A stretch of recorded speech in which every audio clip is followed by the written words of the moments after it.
न भूमिर्न तोयं न तेजो न वायुः न खं नेन्द्रियं वा न तेषां समूहः अनैकान्तिकत्वात् सुषुप्त्येकसिद्धः तदेको वशिष्ठः शिवः केवलोऽहम् तदेको वशिष्ठः शिवः केवलोऽहम्। ओम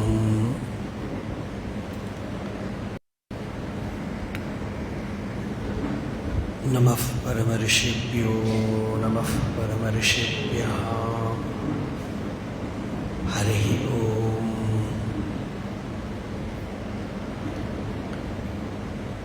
उपासकानां यदुपासनीयम् उपात्तवासं वटशाखिमूले तद्धावदाक्षिण्यजुषा स्वमूर्त्याम् जागर्तु चित्ते मम बोधरूपम् अद्राक्षम् अक्षीणदयानिधानम् आचार्यम् आद्यं वटमूलभागे मौनेन मन्दस्मितभूषितेन महर्षिलोकस्य तमोनुदन्तम्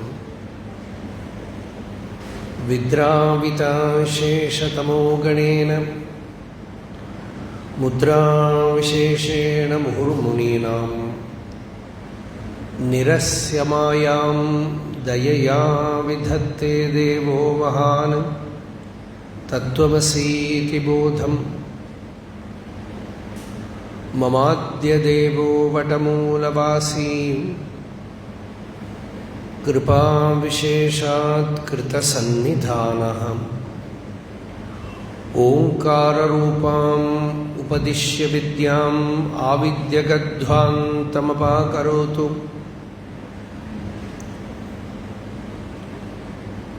श्रुतिस्मृतिपुराणानामालयं करुणालयं नमामि भगवत्पादशङ्करं लोकशङ्करम्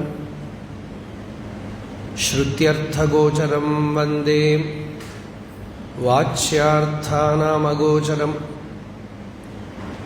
लक्ष्यार्थवपुषं वन्दे शङ्करं देशिकं गुरुम् अपार सच्चित्सुखवारिराशेः यस्योर्मिमात्रं भुवनं समस्तं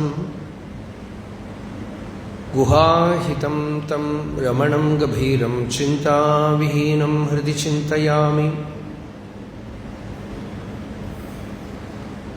देहं मृण्मयवज्जडात्मकमहं बुद्धिर्न तस्यास्त्यतो नाहं तत्तदभावसुप्तिसमये सिद्धात्मसद्भावतः कोऽहं भावयुतः कुतो वरधिया दृष्ट्वात्मनिष्ठात्मनाम् सोऽहं स्फूर्तितया अरुणाचलशिवः पूर्णो विभाति स्वयं योऽन्तः प्रविश्य मम वाचमिमां प्रसुप्तां सञ्जीवयत्यखिल शक्तिधरस्वधाम्ना अन्यांश हस्तचरणश्रवणत्वगादीन् प्राणान्नमो भगवते पुरुषाय तुभ्यम्।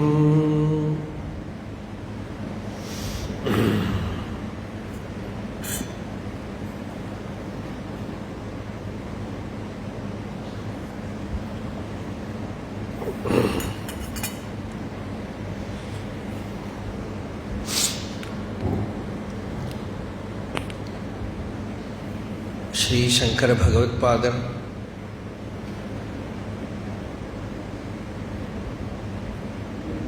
നമ്മളുടെ ആചാര്യ പരമ്പരയിലെ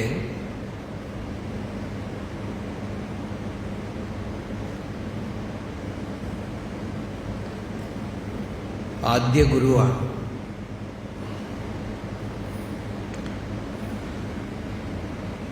എന്നുവെച്ചാൽ ശങ്കരാചാര്യരിൽ നിന്ന് തുടങ്ങി എന്നർത്ഥമല്ല, അതുകൊണ്ടാണ് ആചാര്യ പരമ്പര എന്ന് പറഞ്ഞത്. ഗുരുപരമ്പര നാരായണം പത്മഭുവം വസിഷ്ഠം ശക്തിം ച തത്പുത്ര പരാശരം ച വ്യാസം ശുഖം ഗൗഡപദം മഹാന്തം ഗോവിന്ദയോഗീന്ദ്രമഥാസ്യ ശിഷ്യം ശ്രീശങ്കരാചാര്യമഥാസ്യ പത്മപാദം ച ഹസ്താമലകം ച ശിഷ്യം തം തോടകം വാർത്തികകാരമന്യാനസ്മദ്ഗുരൂൻ സന്തതമാനതോസ്മി എന്ന പരമ്പര. അതുപോലെ സദാശിവ സമാരംഭം ശങ്കരാചാര്യ മധ്യമം അസ്മദാചാര്യപര്യന്തം എല്ലാവരും ആ പരമ്പരയിൽ വന്നവരാണ്. അദ്വൈത വേദാന്ത ജ്ഞാനികളായിട്ടുള്ളവരൊക്കെ ആ പരമ്പരയിൽ വന്നവരാണ്.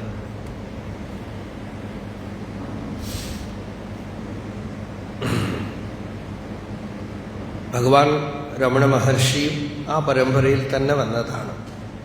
ഉറുവ തനിക്ക് ആത്മജ്ഞാന പ്രകാശം പുറമേക്ക് പ്രകാശിക്കുന്നതിന് മുമ്പും ആ പരമ്പരയിൽ തന്നെയായിരുന്നു. അതിനുശേഷവും ഭഗവാൻ തന്നെ എഴുതി വെച്ചു, ഏത് ശങ്കരാചാര്യരാണോ ഈ അദ്വൈതജ്ഞാനം പറഞ്ഞത് ആ ശങ്കരൻ തന്നെയാണ് ഇപ്പോൾ ഇതിന് ഹൃദയത്തിലും ഇരിക്കുന്നത്. അപ്പോൾ ഒരു പരമ്പരാ ശ്രദ്ധ നമ്മളുടെ ഉള്ളിൽ വേണം. അങ്ങനെയൊക്കെ ആവുമ്പോഴേ നമ്മളുടെ വൈദിക മതം, ഹിന്ദുമതം എന്ന് നമ്മളിന്ന് പറയുന്ന ഈ മതത്തിൽ ഒരു കെട്ടുറപ്പുണ്ടാവുള്ളൂ.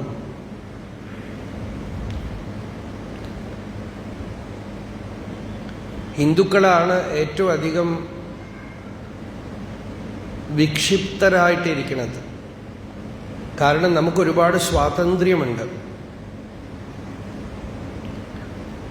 സ്വാതന്ത്ര്യമുള്ളതുകൊണ്ട് തന്നെ അതിൻ്റെ അർത്ഥം ഒന്നിനോടും ഒരു ബഹുമാനം വേണമെന്ന് നിർബന്ധമില്ലായ്മ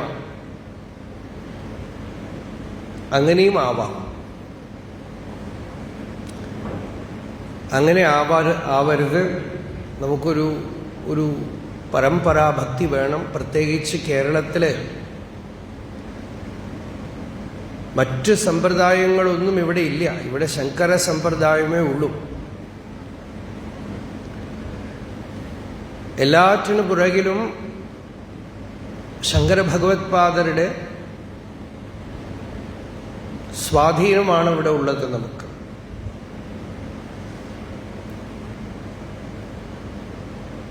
ഇവിടെ ആ ഒരു സമ്പ്രദായം സ്മാർട്ട്, അത് വൈഷ്ണവമാവട്ടെ, ശൈവമാവട്ടെ, ശാക്തമാവട്ടെ, എല്ലാം ഇതിനകത്ത് പോരും.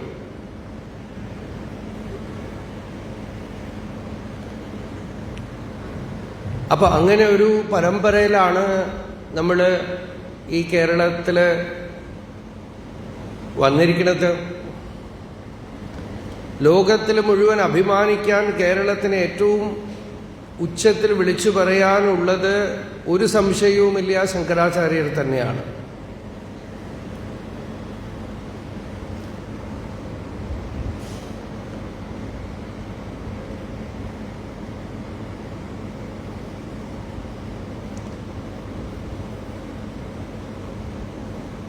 അധ്യാത്മ ലോകത്തില്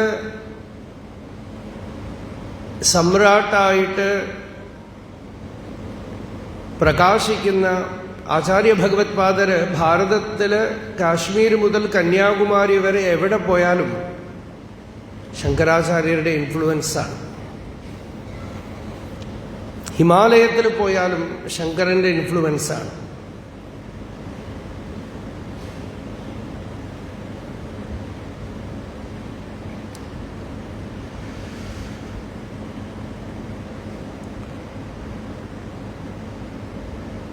അങ്ങനെയുള്ള ആചാര്യസ്വാമികളാൽ സ്ഥാപിതമായ പരമ്പരകൾ, മഠം, അനേക മഠങ്ങൾ ഭാരതത്തിലുണ്ട്. നമ്മൾ ഒരു സിദ്ധാന്തവും പറയണില്ല. ആരൊക്കെ ശങ്കരാചാര്യരെ ഭക്തിയോടെ ശ്രദ്ധയോടെ അനുകരിച്ച് നടക്കുന്നു എല്ലാം അത് തന്നെ. ആ മഠങ്ങൾ ധാരാളമുണ്ട്.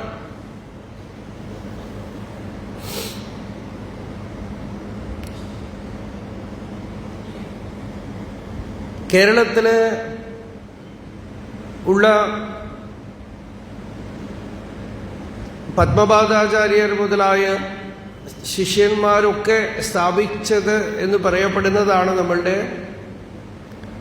തെക്കേ മഠവും നടുവിൽ മഠവും കിഴക്കേ മഠവും വടക്കേ മഠം.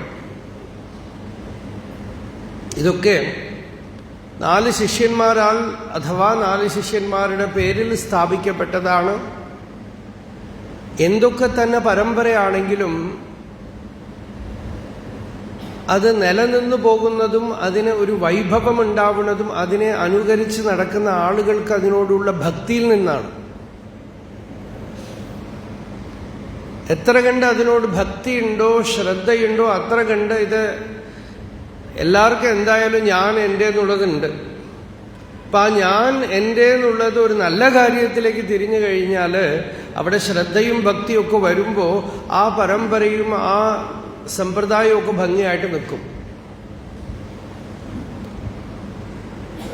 അതിനോടൊപ്പം തന്നെ ശങ്കരാചാര്യർ എന്ന തത്വം, അദ്വൈത ജ്ഞാനം, അതായിരിക്കണം അതിൻ്റെ മുഖ്യ ലക്ഷ്യം.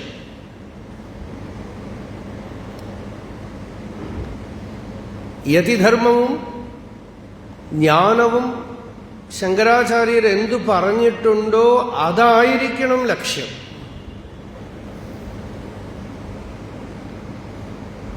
രണ്ടാമതേ ഉള്ളൂ ബാക്കിയുള്ള ആചാരങ്ങൾക്കൊക്കെ സ്ഥാനം. ബാക്കിയുള്ള ആചാരങ്ങൾ ജ്ഞാനത്തിനേക്കാളും മുഖ്യത്വം എടുത്തു കഴിഞ്ഞാൽ അത് പിന്നെ ശങ്കരാചാര്യരുടെ തത്വപ്രചാരത്തിന് പ്രയോജനപ്പെടില്ല. അപ്പോൾ ജ്ഞാനം വളരെ മുഖ്യമാണ്. അതോടുകൂടെ ഭക്തി, ഉപാസന, അതോടുകൂടെ കർമ്മവിശുദ്ധി, വേദാധ്യയനം, വേദാന്തജ്ഞാന ശ്രവണം. ശങ്കരാചാര്യർ പറഞ്ഞിരിക്കുന്നത് ഇത്രയേ ഉള്ളൂ. ഉപനിഷത്ത് ശ്രവണം ചെയ്യണം, മനനം ചെയ്യണം, നിധിധ്യാസനം ചെയ്യണം. ജ്ഞാനോപദേശത്തിനാണ് ശങ്കരാചാര്യർ വന്നത് എന്നാണ് ശങ്കരവിജയമൊക്കെ പറയണത്. അജ്ഞാനാന്തർഗഹനപതിതാന് ആത്മവിദ്യോപദേശൈ ത്രാതും ലോകാൻ ഭവദവ ശിഖാതാപ പാപച്യമാനാന് മുക്ത്വാ മൗനം വടവിടപിനോ മൂലതോ നിഷ്പതന്തി ശംഭോഃ മൂർത്തി ചരതി ഭുവനേ ശങ്കരാചാര്യരൂപ. അജ്ഞാനത്തിന്റെ ഗഹനമായ അജ്ഞാനത്തിൽ പെട്ടുകിടക്കുന്ന ജനങ്ങളെ എങ്ങനെ രക്ഷിക്കും? ആത്മവിദ്യോപദേശൈഹി, ആത്മവിദ്യ ഉപദേശിച്ച് അവരെ രക്ഷിക്കാനായിട്ട്, അവർക്ക് ചിത്തത്തിന് ശാന്തി നൽകാനായിട്ട്.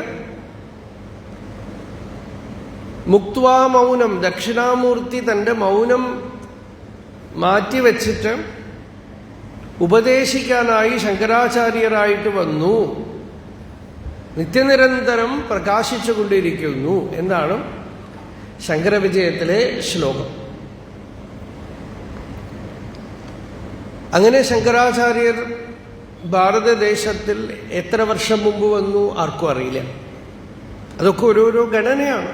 കുറേ വർഷങ്ങൾ മുമ്പ് 2000 വർഷമാണെന്ന് പറഞ്ഞു, പിന്നെ ഇപ്പോൾ 1200 വർഷമാണെന്ന് പറയണു.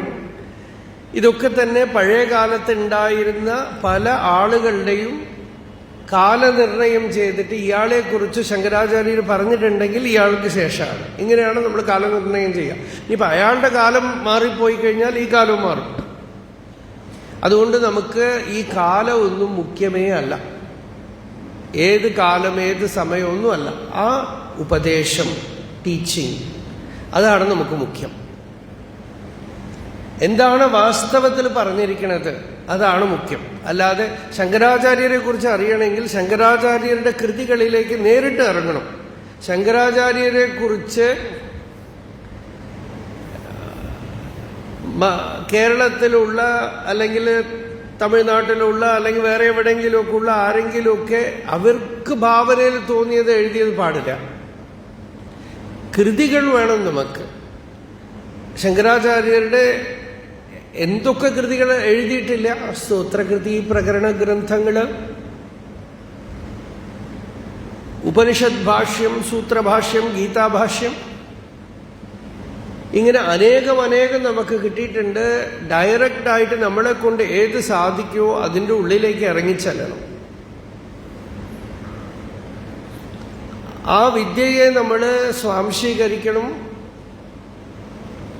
നമ്മളുടെ ഉള്ളില് അത് നമുക്ക് മനനം ചെയ്യണം, അറിയണം, അനുഭവിക്കണം, ജീവിതം സാർത്ഥകമാക്കണം. ഇതിനാണ് ശങ്കരാചാര്യരുടെ അവതാരം. അതുമാത്രമല്ല, ഏത് ആചാര്യന്മാരുടെ അവതാരവും, നമ്മൾ അവതാരം എന്നൊക്കെ വെറുതെ പറയുകയാണ്, അവരൊക്കെ നമ്മളെപ്പോലെ മനുഷ്യരാണ്. പക്ഷേ മനുഷ്യൻ തൻ്റെ ഉള്ളിലുള്ള മഹിമ കണ്ടറിയുമ്പോൾ ഒരു അവതാരമായിട്ട് മാറും. സത്യം അറിഞ്ഞു കഴിയുമ്പോൾ വല്ലാത്ത ഒരു വൈഭവം ഒരു വ്യക്തിയിൽ വന്നു ചേരുന്നു.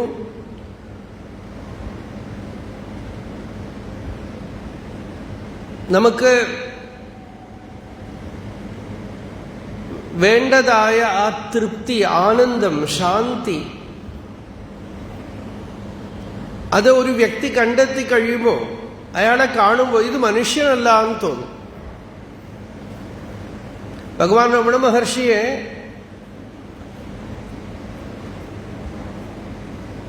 അഷ്ടോത്തരമൊക്കെ എഴുതിയിട്ടുണ്ട് വിശ്വനാഥസ്വാമി. അതിലൊരു നാമം അമർത്യായ നമഃ എന്നാണ്. കൂടെ താമസിച്ചവരാണ് അവര്. മർത്യനല്ല. എന്താന്ന് വെച്ചാൽ ശരിയാണ്, ആര് തത്വം അറിഞ്ഞുവോ അവൻ മർത്യനല്ല. ആര് അറിയൂ, എന്താന്ന് വെച്ചാൽ മരണമില്ല. മർത്യശബ്ദത്തിന് മരിച്ചു പോകുന്ന ആളെന്നാണ് അർത്ഥം. ഈ ശരീരം മരിച്ചു പോകും, പക്ഷെ ഈ ശരീരം ഞാനല്ല, എനിക്ക് ശരീരവുമായിട്ട് സംബന്ധമില്ല, ഞാൻ ശുദ്ധ ചൈതന്യമാണ്, ബോധമാണെന്നുള്ള അറിവ് പ്രകാശിച്ച ആള് മർത്യനല്ല. അപ്പൊ അങ്ങനെയാണ് മഹാപുരുഷന്മാരെ ശിവനായിട്ടും വിഷ്ണുവായിട്ടും ഒക്കെ പറയണത്. ശങ്കരാചാര്യരെ കുറിച്ച് തന്നെ നേരിട്ട് അടുത്തുള്ള ശിഷ്യന്മാരായ സുരേശ്വരനും പത്മപാദാചാര്യരും ഒക്കെ പറഞ്ഞിട്ടുണ്ട്, നമാമി അഭോഗി പരിവാര സമ്പദം നിരസ്തഭൂതിം അനുമാർദ്ധ വിഗ്രഹം അനുഗ്രം ഉന്മൃതിത കാലലാഞ്ചനം വിനാവിനായകം അപൂർവശങ്കരം എന്നാണ് പത്മപാദാചാര്യരുടെ സ്തോത്രം. പഞ്ചപാദിക പത്മപാദന്റെ ആണെന്ന് അധികവും പറയാം. അതിന്റെ ധ്യാനശ്ലോകാണത്. ഒരു അപൂർവ ശങ്കർ, അപൂർവമായ ഒരു ശിവനെ നമസ്കരിക്കുന്നു. പാമ്പില്ല കഴുത്തില്, കൂടെ അഭോഗികളാണ്. ഭോഗി എന്ന് വെച്ചാൽ പാമ്പില്ല, പക്ഷെ അഭോഗികൾ കൂടെ ഉണ്ടെന്നാണ്. ഭോഗി എന്ന് വെച്ചാൽ പാമ്പ്, അഭോഗികൾ കൂടെ ഉണ്ടെന്ന് വെച്ചാൽ സന്യാസികൾ, യതിവരന്മാർ ധാരാളം കൂടെ ഉണ്ട്. അഭോഗി പരിവാര സമ്പദം.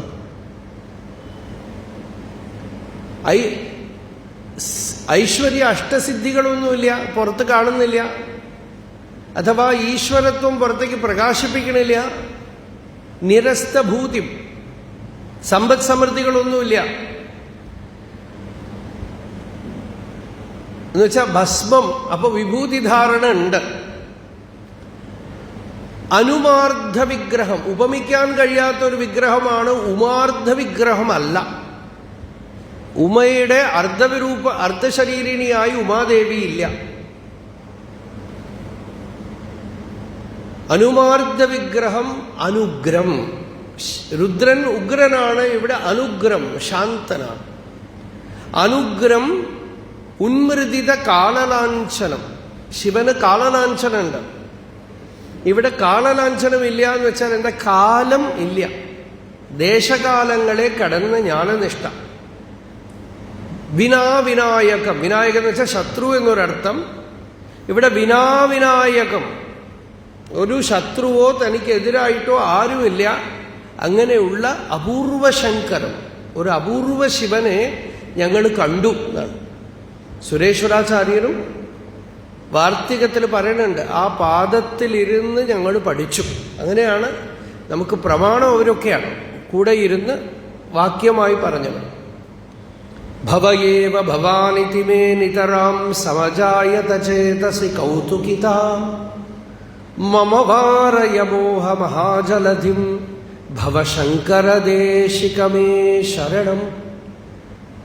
ഇത് തോടകാചാര്യരുടെ തോടകാഷ്ടകമാണ്. അവിടെയും നേരിട്ട് കണ്ട ആളുടെ സ്തുതിയാണല്ലോ. അപ്പൊ ഭവയേവ ഭവാനിധി, അവിടുന്ന് സാക്ഷാത് പരമേശ്വരനാണ്. എന്തിനാ ഇപ്പൊ ശിവൻ എന്ന് പറയണത് എന്ന് വെച്ചാൽ സുരേശ്വരാചാര്യർ കാരണം പറയുന്നുണ്ട്. പരമാദ്വൈത വിജ്ഞാനം, ഈ അദ്വൈത ജ്ഞാനം എന്നുള്ളത് എങ്ങനെ എത്ര പേർക്ക് സാധിക്കും എങ്കിലും പരമാദ്വൈത വിജ്ഞാനം കൃപയായോ ദദാതിയഃ. ഇത്തിരിയൊന്നും മെനക്കെടൊന്നും കൂടാതെ ഒരു ശിഷ്യന് പരമാദ്വൈത ജ്ഞാനം അനുഭൂതി എളുപ്പത്തിൽ കൊടുക്കാൻ ആർക്ക് കഴിയുമോ? പരമാദ്വൈത വിജ്ഞാനം കൃപയായോ ദദാതിയഃ സ്വയം ഗുരുവര സാക്ഷാത് ശിവയേവ ന സംശയഃ. അങ്ങനെ ഒരു ഗുരുവരൻ ഉണ്ടെങ്കിൽ ശിവൻ എന്നല്ലാതെ പിന്നെ എന്തു പറയും? ആ ഗുരുവിനോട് ഉപമിക്കുമ്പോൾ നമ്മളുടെ കോൺസെപ്റ്റ് ഓഫ് ശിവനൊക്കെ വളരെ ചുവട്ടിലാണ്. ഭാവനയിലുള്ള ശിവനൊക്കെ വളരെ ചുവട്ടിലാണ്. എന്താന്ന് വെച്ചാൽ ലൗകികമായ കാര്യങ്ങളൊക്കെ നമുക്ക് ചെയ്തു തരുന്ന ആളെയും മറ്റുമൊക്കെയാണ് നമ്മൾ ശിവനായിട്ട് കണക്കാക്കണത്. അങ്ങനെ ഇരിക്കുമ്പോൾ ഈ തത്വം അദ്വൈതജ്ഞാനത്തിന് മുക്തിയെ തന്നെ നൽകുന്നു, ജീവന് പരമപ്രശാന്തിയെ നൽകുന്നു. അങ്ങനെയുള്ള ആളെ ശിവൻ എന്നല്ലാതെ എന്ത് വിളിക്കുമെന്നാണ്. അപ്പൊ അത്തരത്തില് അവരിൽ ശിവത്വമോ മറ്റോ ഒക്കെ ആരോപണം ചെയ്യണത് നമ്മളുടെ ഒക്കെ ഉള്ളിലുള്ള ഒരു വലിയ തത്വത്തിനെ സാക്ഷാത്തായിട്ട് അറിഞ്ഞതിൻ്റെ വൈഭവമാണ്. ഇത് എല്ലാവർക്കും സാധ്യമായിട്ടുള്ള കാര്യമാണ്. എല്ലാവരുടെ ഉള്ളിലും ഭഗവാനുണ്ട്. ഈശ്വര സർവഭൂതാനാം ഹൃദ്ദേശേ അർജുന തിഷ്ഠതി ഭ്രാമയൻ സർവഭൂതാനി യന്ത്രാരൂഢാനി മായയ. ഈശ്വരൻ എല്ലാവരുടെ ഹൃദയമാകുന്ന മണിമന്ദിരത്തിൽ എല്ലാവരുടെ ഹൃദയത്തിലുണ്ട്. തമേവ ശരണം ഗച്ഛ, ആ അന്തര്യാമിയായ ദേവന് ശരണാഗതി ചെയ്യൂ. എങ്ങനെ? സർവഭാവേന, ജീവിതത്തിലുള്ള എല്ലാം അവിടെ സമർപ്പിച്ച് ശരണാഗതി ചെയ്യൂ. തത് പ്രസാദാത്, ആ ഈശ്വരന്റെ പ്രസാദം കൊണ്ട് എന്തു കിട്ടും? അല്ല പായസമോ എന്തെങ്കിലുമൊക്കെ പ്രസാദം കിട്ടുമോ? തത് പ്രസാദാത് പരാം ശാന്തിം സ്ഥാനം പ്രാപ്സ്യസി ശാശ്വതം. എന്താണ് പ്രസാദം കിട്ടുന്നത്? പരമമായ ശാന്തി, നല്ല ശാന്തി കിട്ടും. ശാശ്വതമായ ശാന്തി ഉള്ളില് കിട്ടും. എവിടെയാ കിട്ടുന്നത്? ഹൃദയത്തിൽ കിട്ടും. ഈശ്വരൻ എവിടെ ഇരിക്കണം? ഹൃദയത്തിലിരിക്കണം. അവിടെ തന്നെ ഈ അഭിമാനം അടങ്ങുമ്പോൾ നല്ല പരമമായ ശാന്തി ഉണ്ടാവും. ഇതാണ് ഭഗവാൻ ഗീതയിൽ പറഞ്ഞ വിഷയം. ഇതാണ് നമ്മൾക്കൊക്കെ ജീവിതത്തിൽ പ്രാപ്യമായിട്ടുള്ളത്. ഇത് മനുഷ്യന് സാധിക്കുന്ന വിഷയമാണ്. ശങ്കരാചാര്യർ പറഞ്ഞു 3 കാര്യം ദുർലഭമാണ്. 1 മനുഷ്യത്വം, 2 മുമുക്ഷുത്വം, 3 മഹാപുരുഷ സംശ്രയ. ഒരു മനുഷ്യനായിട്ട് ജനിക്കുക എന്നുള്ളത് വളരെ ദുർലഭമാണ്. എന്താന്ന് വെച്ചാൽ ചിന്തിച്ച് വിചാരിച്ച് ഈ സത്യമറിയാനായി ഉദ്യമിക്കുക എന്നുള്ളത് മൃഗങ്ങൾക്കൊന്നും സാധിക്കുമെന്ന് തോന്നണില്ല. നമ്മുടെ വൈദ്യലിംഗ ശർമ്മ മാഷ് ഇപ്പോൾ ശരീരം വിട്ടു 100 വർഷം ഉണ്ടായിരുന്നിട്ട് വളരെ വളരെ നർമ്മത്തോടുകൂടെ തന്നെ ജീവിച്ച ആ ജീവിതം എങ്ങനെ അവസാനിപ്പിച്ചു.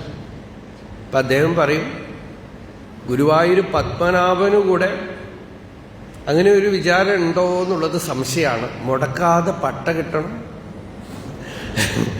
നേരെ ചൊവ്വ സമയത്തിന് വെള്ളം കിട്ടണം, ഇത്രയൊക്കെ ഉണ്ടാവാൻ തരവുള്ളൂ എന്നാണ്. അപ്പോൾ മൃഗങ്ങൾ ശരീരത്തിൽ ഇത് ചിന്തിച്ച് വിചാരിച്ച് ഒക്കെ സാധിക്കുമോ? നമുക്കറിയില്ല. നമ്മളില്ല എന്ന് പറയാണ്, നമുക്കറിയില്ല. അഥവാ മൃഗങ്ങൾ വന്നാൽ മൃഗങ്ങൾക്ക് അങ്ങനെ ഭഗവത് അനുഭൂതിയൊക്കെ വരും. പക്ഷെ തീരുമാനിച്ച് ഈ വഴിയിൽ ചെല്ലണമെന്ന് യാത്ര ചെയ്യുന്നത് സാധിക്കില്ല, അത്രയേ ഉള്ളൂ. അനുഭൂതിയൊക്കെ വരില്ല എന്ന് പറയാനൊക്കില്ല. കാരണം ഗജേന്ദ്ര മോക്ഷം കഥയൊക്കെ ഉണ്ട് നമുക്ക്. ശങ്കരാചാര്യർ തന്നെ പറഞ്ഞു, നരത്വം ദേവത്വം നഗവന മൃഗത്വം മശകത പശുത്വം കീടത്വം ഭവതു വിഹഗത്വാദിജനനം സദാ ത്വത്പാദാബ്ജ സ്മരണ പരമാനന്ദ ലഹരീ വിഹാരാസക്തം ചേത് ഹൃദയമിഹ കിം തേന വപുഷ. അത് മനുഷ്യനോ മൃഗമോ കൊതുകായാൽ പോലും വേണ്ടില്ല എന്നാണ്. ഭക്തി ഉണ്ടാവുമെങ്കിൽ ശരി, ഭഗവത് അനുഭവം ഉണ്ടാവുമെങ്കിൽ മനുഷ്യ ശരീരം തന്നെ വേണമെന്നൊന്നും നിർബന്ധമില്ല. അപ്പോ ഏത് യോനിയിലാവട്ടെ ഉള്ളില് ഈശ്വര അനുഭൂതി ഉണ്ടാവുമെങ്കിൽ ശരീരം എങ്ങനെയാണെന്ന് നോക്കണ്ട. ശരീരത്തിനേക്കാളും മുഖ്യത്വം ഉള്ളിലുള്ള അനുഭവത്തിനാണ്. പക്ഷേ മനുഷ്യനൊരു വൈശിഷ്ട്യം എന്താന്ന് വെച്ചാൽ വിവേകം ഉപയോഗിച്ച് ഇത് ശരി ഇത് തെറ്റ് എന്ന് തീരുമാനിച്ച് സത്യദർശനത്തിന്റെ വഴിയിൽ സഞ്ചരിക്കാനുള്ള ഒരു സ്വാതന്ത്ര്യമുണ്ട്. അതിനെയാണ് മനുഷ്യത്വം എന്ന് പറയുന്നത്. അല്ലാതെ രണ്ട് കാലില് നടക്കുന്നത് മാത്രമല്ല. ആരാണോ രണ്ടു കാലില് നടക്കുന്ന ആൾ ഈ സത്യം അറിഞ്ഞത്, അയാൾ രണ്ടു കാലില് നടക്കുന്ന പോലെ തോന്നിയാലും അവൻ ഈശ്വരനാണെന്ന് പറഞ്ഞു. ദ്വിപദാം വരം, രണ്ടു കാലിൽ നടക്കുന്നവരിൽ ശ്രേഷ്ഠൻ, ജ്ഞാനി, ജീവൻ മുക്തൻ.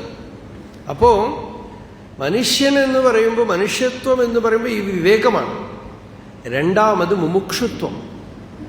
എനിക്ക് ഈ സത്യദർശനം വേണം. ശങ്കരാചാര്യരും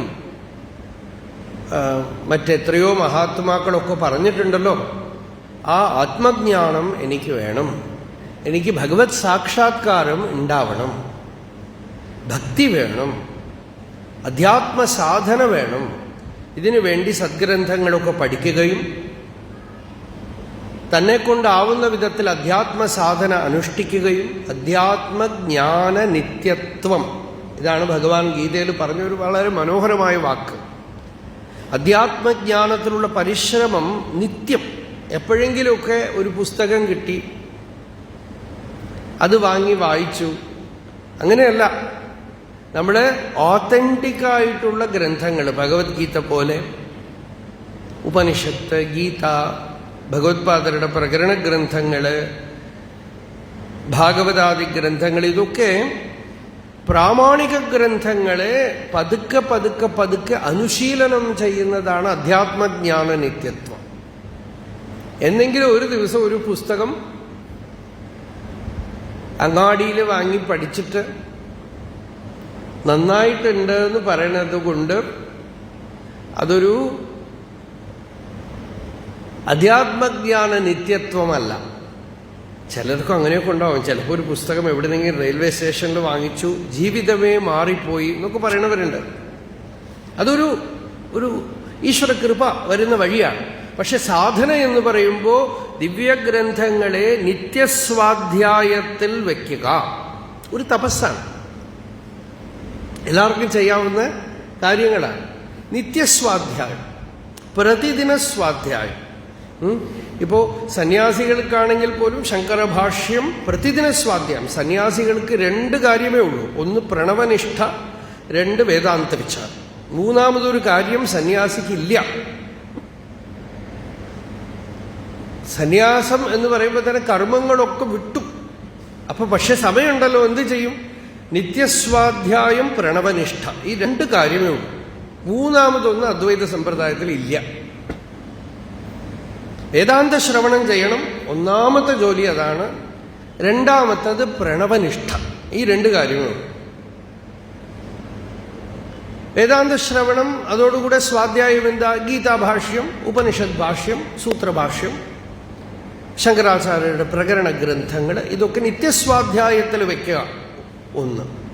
രണ്ട്, പ്രണവനിഷ്ഠ. ഇതൊക്കെയാണ് യതികളുടെ ധർമ്മം. അതേപോലെ സാധാരണ ആളുകൾക്കും ഭാഗവതമോ ഭഗവത്ഗീതയോ ഇങ്ങനെയുള്ള ഗ്രന്ഥങ്ങളെ നിത്യസ്വാധ്യായത്തിൽ വയ്ക്കുക. ഭഗവൻ നാമം ജപം ചെയ്യാം. കിട്ടുന്ന സമയമൊക്കെ മാക്സിമം അങ്ങനെ ഓക്കുപ്പൈ ചെയ്യാം. ജോലിയുള്ള സമയമാണെങ്കിൽ സമയം കിട്ടുമ്പോൾ ചെയ്യാം. രാമകൃഷ്ണദേവൻ ഒരു കാര്യം പറയും, നിങ്ങൾ ഒരു കൈകൊണ്ട് ഭഗവാനെ പിടിച്ച് ഒരു കൈകൊണ്ട് ലോകത്തിലുള്ള കാര്യങ്ങളൊക്കെ ചെയ്യൂ. ഈ ജോലി കഴിഞ്ഞാൽ 2 കൈ കൊണ്ടും ഭഗവാനെ പിടിക്കുക. പക്ഷേ നിങ്ങൾ ജോലി ചെയ്യുമ്പോൾ തന്നെ 1 കൈ കൊണ്ട് പിടിക്കണം.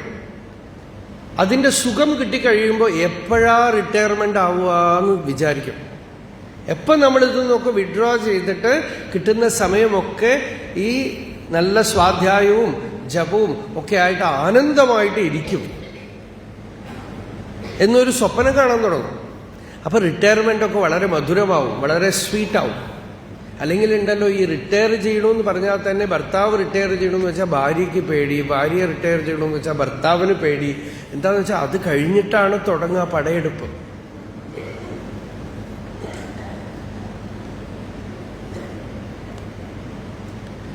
അപ്പോ അങ്ങനെയല്ല, വളരെ സുഖമാണ്.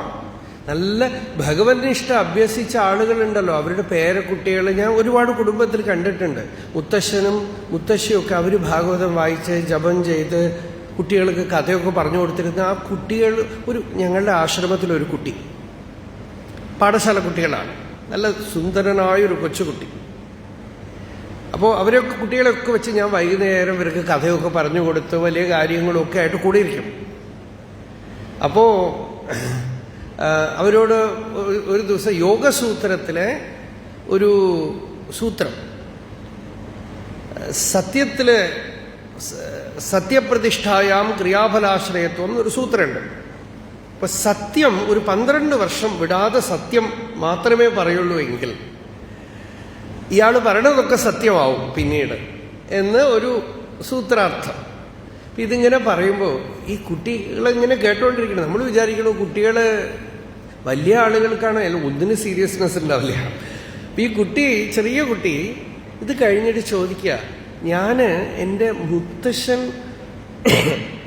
രോഗമൊന്നും കൂടാതെ ആരോഗ്യമായിട്ട് ധാരാളം വർഷം ഇരിക്കണം എന്ന് പറഞ്ഞാൽ നടക്കുമോ ചോദിക്കാം. അപ്പോൾ മുത്തശ്ശനോട് ഒന്നാമത് അത്ര പ്രിയമുണ്ട് അല്ലേ, മുത്തശ്ശൻ ഇരിക്കണം, സന്തോഷമായിട്ട് ഇരിക്കണം എന്നുള്ളൊരു പ്രിയമുണ്ട്.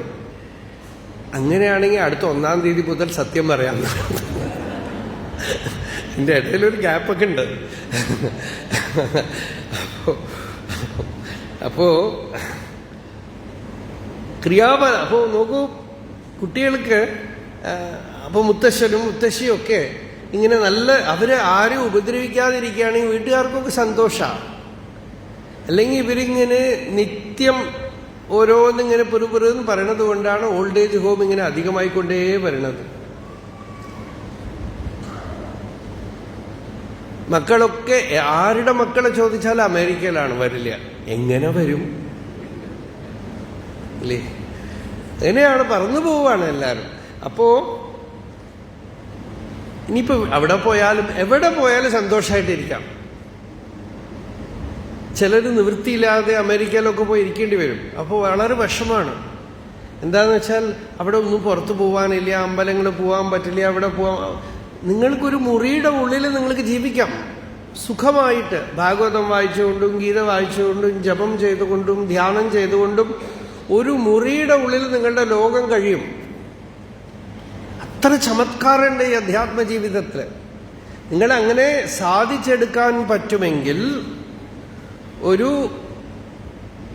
ഒരു മുറിയുടെ ഉള്ളിൽ, ഒരു റൂമിന്റെ ഉള്ളിൽ നിങ്ങൾക്ക് സൗഖ്യമായിട്ടിരിക്കാൻ കഴിയും. അങ്ങനെ ഇരുന്ന മറ്റുള്ളവർ കണ്ട് ആശ്ചര്യപ്പെടും, വിസ്മയിക്കും. കുട്ടികളൊക്കെ, പേരക്കുട്ടികളൊക്കെ, കാണുന്നവരൊക്കെ വിസ്മയിക്കും, സന്തോഷിക്കും. അവർക്ക് നിങ്ങളുടെ ആനന്ദം കാണുമ്പോൾ വാർദ്ധക്യം ഒരു റൊമാൻസായിട്ട് മാറും. വാർദ്ധക്യം, അയ്യോ വയസ്സാവുന്നു, വളരെ വിഷമം തോന്നണതിന് പകരം വയസ്സായ ആളുകൾ, നമ്മളുടെ പഴയ ആളുകൾ പലരുടെ ഉള്ളിലും അങ്ങനെ ഒരു കരിഷ്മ ഉണ്ടായിരുന്നു. വയസ്സാവുമ്പോൾ ആ നേരത്തിലുള്ള സ്നാനവും അനുഷ്ഠാനവും ജപവും പല ആളുകളെന്നോട് പറഞ്ഞിട്ടുണ്ട്. ഒരാളെന്നോട് പറയുകയും ചെയ്തു, അമേരിക്കയിൽ നിന്ന് വിട്ടുവന്നു ജോലിയൊക്കെ. എന്താ വിട്ടിട്ട് വന്നതെന്ന് ചോദിച്ചാൽ അയാൾ പറഞ്ഞത്, എൻ്റെ മുത്തശ്ശൻ ഇരുന്ന് ജപം ചെയ്യണത് ഇങ്ങനെ ഓർമ്മ വന്നുകൊണ്ടേയിരിക്കാം. സൗഖ്യമായിട്ട് ഇരുന്ന് ജപം ചെയ്യുന്നതും ധ്യാനം ചെയ്യുന്നതും ഒക്കെ ഇങ്ങനെ ഓർമ്മ വന്നു. മതി ഇതൊക്കെ എന്ന് തോന്നി വിട്ടിട്ടുണ്ട്. കുറേ കാലം ആശിച്ചു അങ്ങനെ ഒരു അവസ്ഥ എനിക്ക് എപ്പോൾ വരുമെന്ന്. അപ്പൊ ഇങ്ങനെ ഇട്ടിട്ട് പോന്നു. അപ്പൊ നോക്കൂ, ഒരു ആനന്ദം തൻ്റെ ഉള്ളിലാണ്, ശാന്തി തൻ്റെ ഉള്ളിലാണ്. അത് കുഴിച്ചെടുക്കാൻ അറിയണം. അതിന് മറയൊക്കെ മാറ്റി, പ്രതിബന്ധങ്ങളൊക്കെ മാറ്റി, പ്രതിദിനം അധ്യാത്മജ്ഞാന നിത്യത്വം. അടുത്തപടി തത്വജ്ഞാനാർത്ഥ ദർശനം എന്നാണ്. ഫസ്റ്റ് സ്റ്റെപ്പ് അധ്യാത്മജ്ഞാന നിത്യത്വമാണ്. രണ്ടാമത്തെ സ്റ്റെപ്പ് തത്വജ്ഞാനാർത്ഥ ദർശനം. ഏതത് ജ്ഞാനമിതി പ്രോക്തം. ഇതാണ് ജ്ഞാനം. പ്രതിദിനം ഒരു സാധന, പതുക്കെ പതുക്കെ പതുക്കെ നിത്യമായ തൻ്റെ സ്വരൂപത്തിൻ്റെ സാക്ഷാത്കാരം. താൻ ആരാണ്, തൻ്റെ വാസ്തവമായ സ്വരൂപം എന്താണെന്നുള്ള അറിവ്, അത് വന്നു കഴിയുമ്പോൾ പരമതൃപ്തി വരും. സിദ്ധോസ്മി അനുഗൃഹീതോസ്മി എന്ന് പരീക്ഷിത്ത് പറഞ്ഞ പോലെ നമ്മളും പറയും. അപ്പോ അങ്ങനെയുള്ള ഒരു തൃപ്തി ഉണ്ടല്ലോ, ആ തൃപ്തി, ധന്യത, ഇതിനെയാണ് ധന്യത എന്ന് പറയുന്നത്. ധന്യോഹം ധന്യോഹം ത്രിധന്യോഹം പ്രാപ്തവ്യം പ്രാപ്തം കർത്തവ്യം കൃതം എന്ന് വിദ്യാരണ്യസ്വാമികൾ പറയുന്നുണ്ട് പഞ്ചദശിയിൽ. ഒരു ജ്ഞാനിയുടെ ലക്ഷണം എന്താണെന്ന് വെച്ചാൽ ഞാൻ ധന്യനാണ്, ബ്ലെസ്സഡ് ആണ്. ത്രിധന്യോഹം, ത്രൈസ് ബ്ലെസ്സഡ് ആണ്. പ്രാപ്തവ്യം പ്രാപ്തം, നേടേണ്ടത് നേടിയിരിക്കുന്നു, ചെയ്യേണ്ടതൊക്കെ ചെയ്തിരിക്കുന്നു, ഇനി എനിക്കൊന്നും ആകാനില്ല. നല്ല സന്തോഷമുണ്ട്, നല്ല ശാന്തിയുണ്ട്. ഇങ്ങനെ പറയാൻ കഴിയുമെങ്കിൽ ആ ജീവിതം ധന്യമായി. അങ്ങനെയുള്ള ധന്യനെ കുറിച്ച് ജീവൻ മുക്തൻ, ഗുണാതീതൻ, യോഗി, ജ്ഞാനി, ഭാഗവതോത്തമൻ എന്ന് പല പേരുകൾ പറയാറുണ്ട് നമ്മൾ. ഇവിടെ ശങ്കരാചാര്യർ ഒരു പുതിയ പേര് പറയാണ്, ധന്യം. അങ്ങനെയുള്ള ധന്യതയെക്കുറിച്ചുള്ള 8 ശ്ലോകങ്ങളാണ് ഈ ധന്യാഷ്ടകം. ഇത് എല്ലാ ശ്ലോകവും ഒരു ചെറിയ പ്രകരണ ഗ്രന്ഥ, സ്തോത്രം പോലെയുള്ള പ്രകരണ ഗ്രന്ഥം ആണെങ്കിലും ശങ്കരാചാര്യർക്ക് ഒരു പ്രശ്നമുണ്ട്. ശങ്കരാചാര്യരും രമണ മഹർഷിയും ഒന്ന് പിരിച്ചാൽ ചെറിയൊരു വ്യത്യാസമുണ്ട്. നമ്മളത് വാസിഷ്ഠം പറയുമ്പോൾ പറഞ്ഞു, ശങ്കരാചാര്യർക്ക് ഈ ജ്ഞാനം സന്യാസലക്ഷണം എന്നുള്ളത് അതിൻ്റെ കൂടെ ഉണ്ടാവും. അതുകൊണ്ട് ചിലപ്പോൾ ഗൃഹസ്ഥന്മാർ ധാരാളം ഉള്ളപ്പോൾ എല്ലാവർക്കും ഉള്ള വിഷയങ്ങളായിരിക്കില്ല, എങ്കിലും ആ ജ്ഞാനം എല്ലാവർക്കും ഉള്ളതാണ്. അപ്പോ ആദ്യത്തെ ശ്ലോകം വളരെ വളരെ എല്ലാവർക്കും, ആദ്യത്തെ ചില ശ്ലോകങ്ങളൊക്കെ വളരെ വളരെ മുഖ്യമാണ്. നോക്കൂ, തജ്ഞാനം പ്രശമകരം യദിന്ദ്രിയാണാം തജ്ഞേയം യദുപനിഷത്സു നിശ്ചിതാർത്ഥം തേ ധന്യാഃ ഭുവി പരമാർത്ഥ നിശ്ചിതേഹാഃ ശേഷാസ്തു ഭ്രമനിലയേ പരിഭ്രമന്തി. തജ്ഞാനം, ജ്ഞാനം എന്താണ്? ആത്മജ്ഞാനം എന്ന് പറഞ്ഞാൽ എന്താണ്? എന്ത് അറിവാണ് നമുക്ക് നല്ലത്? പല വിഷയങ്ങൾ നമ്മൾ അറിയുന്നു, ലോകത്തിലുള്ള പല കാര്യങ്ങൾ അറിയുന്നു. ഇല്ലേ, ഈ മൊബൈൽ എടുത്തു വെച്ചാൽ ലോകത്തിലുള്ള ഒരുപാട് കാര്യങ്ങൾ നമ്മളുടെ ഉള്ളിലേക്ക് കണ്ണിലൂടെയും ചെവിയിലൂടെയൊക്കെ പോകും. പക്ഷേ അത് ഇന്ദ്രിയാണാം പ്രശമകരം ന. ഇന്ദ്രിയങ്ങളെ ശാന്തമാക്കോ? അത് ഇന്ദ്രിയങ്ങൾ ഇങ്ങനെ കിടന്ന് കൂത്താണ്, ഇന്ദ്രിയങ്ങള് തിളക്കാണ്, അല്ലേ? അതാണ് ആളുകൾ ഇതിന് അഡിക്റ്റഡ് ആവുന്നത്. ഇന്ദ്രിയങ്ങളെ തിളപ്പിക്കുന്നതാണ് ഈ അറിവുകളൊക്കെ, ലോകത്തിലുള്ള വിഷയങ്ങളൊക്കെ. ഇന്ദ്രിയങ്ങളെയും മനസ്സിനെയും, ഇന്ദ്രിയങ്ങളിലൂടെ വിക്ഷേപങ്ങൾ ഉള്ളിൽ വരുമ്പോൾ മനസ്സ് വിക്ഷിപ്തമാവും. മനസ്സ് വിക്ഷിപ്തമാവുമ്പോൾ ബുദ്ധി പിടിച്ചിട്ട് നിൽക്കില്ല. മൊത്തത്തില്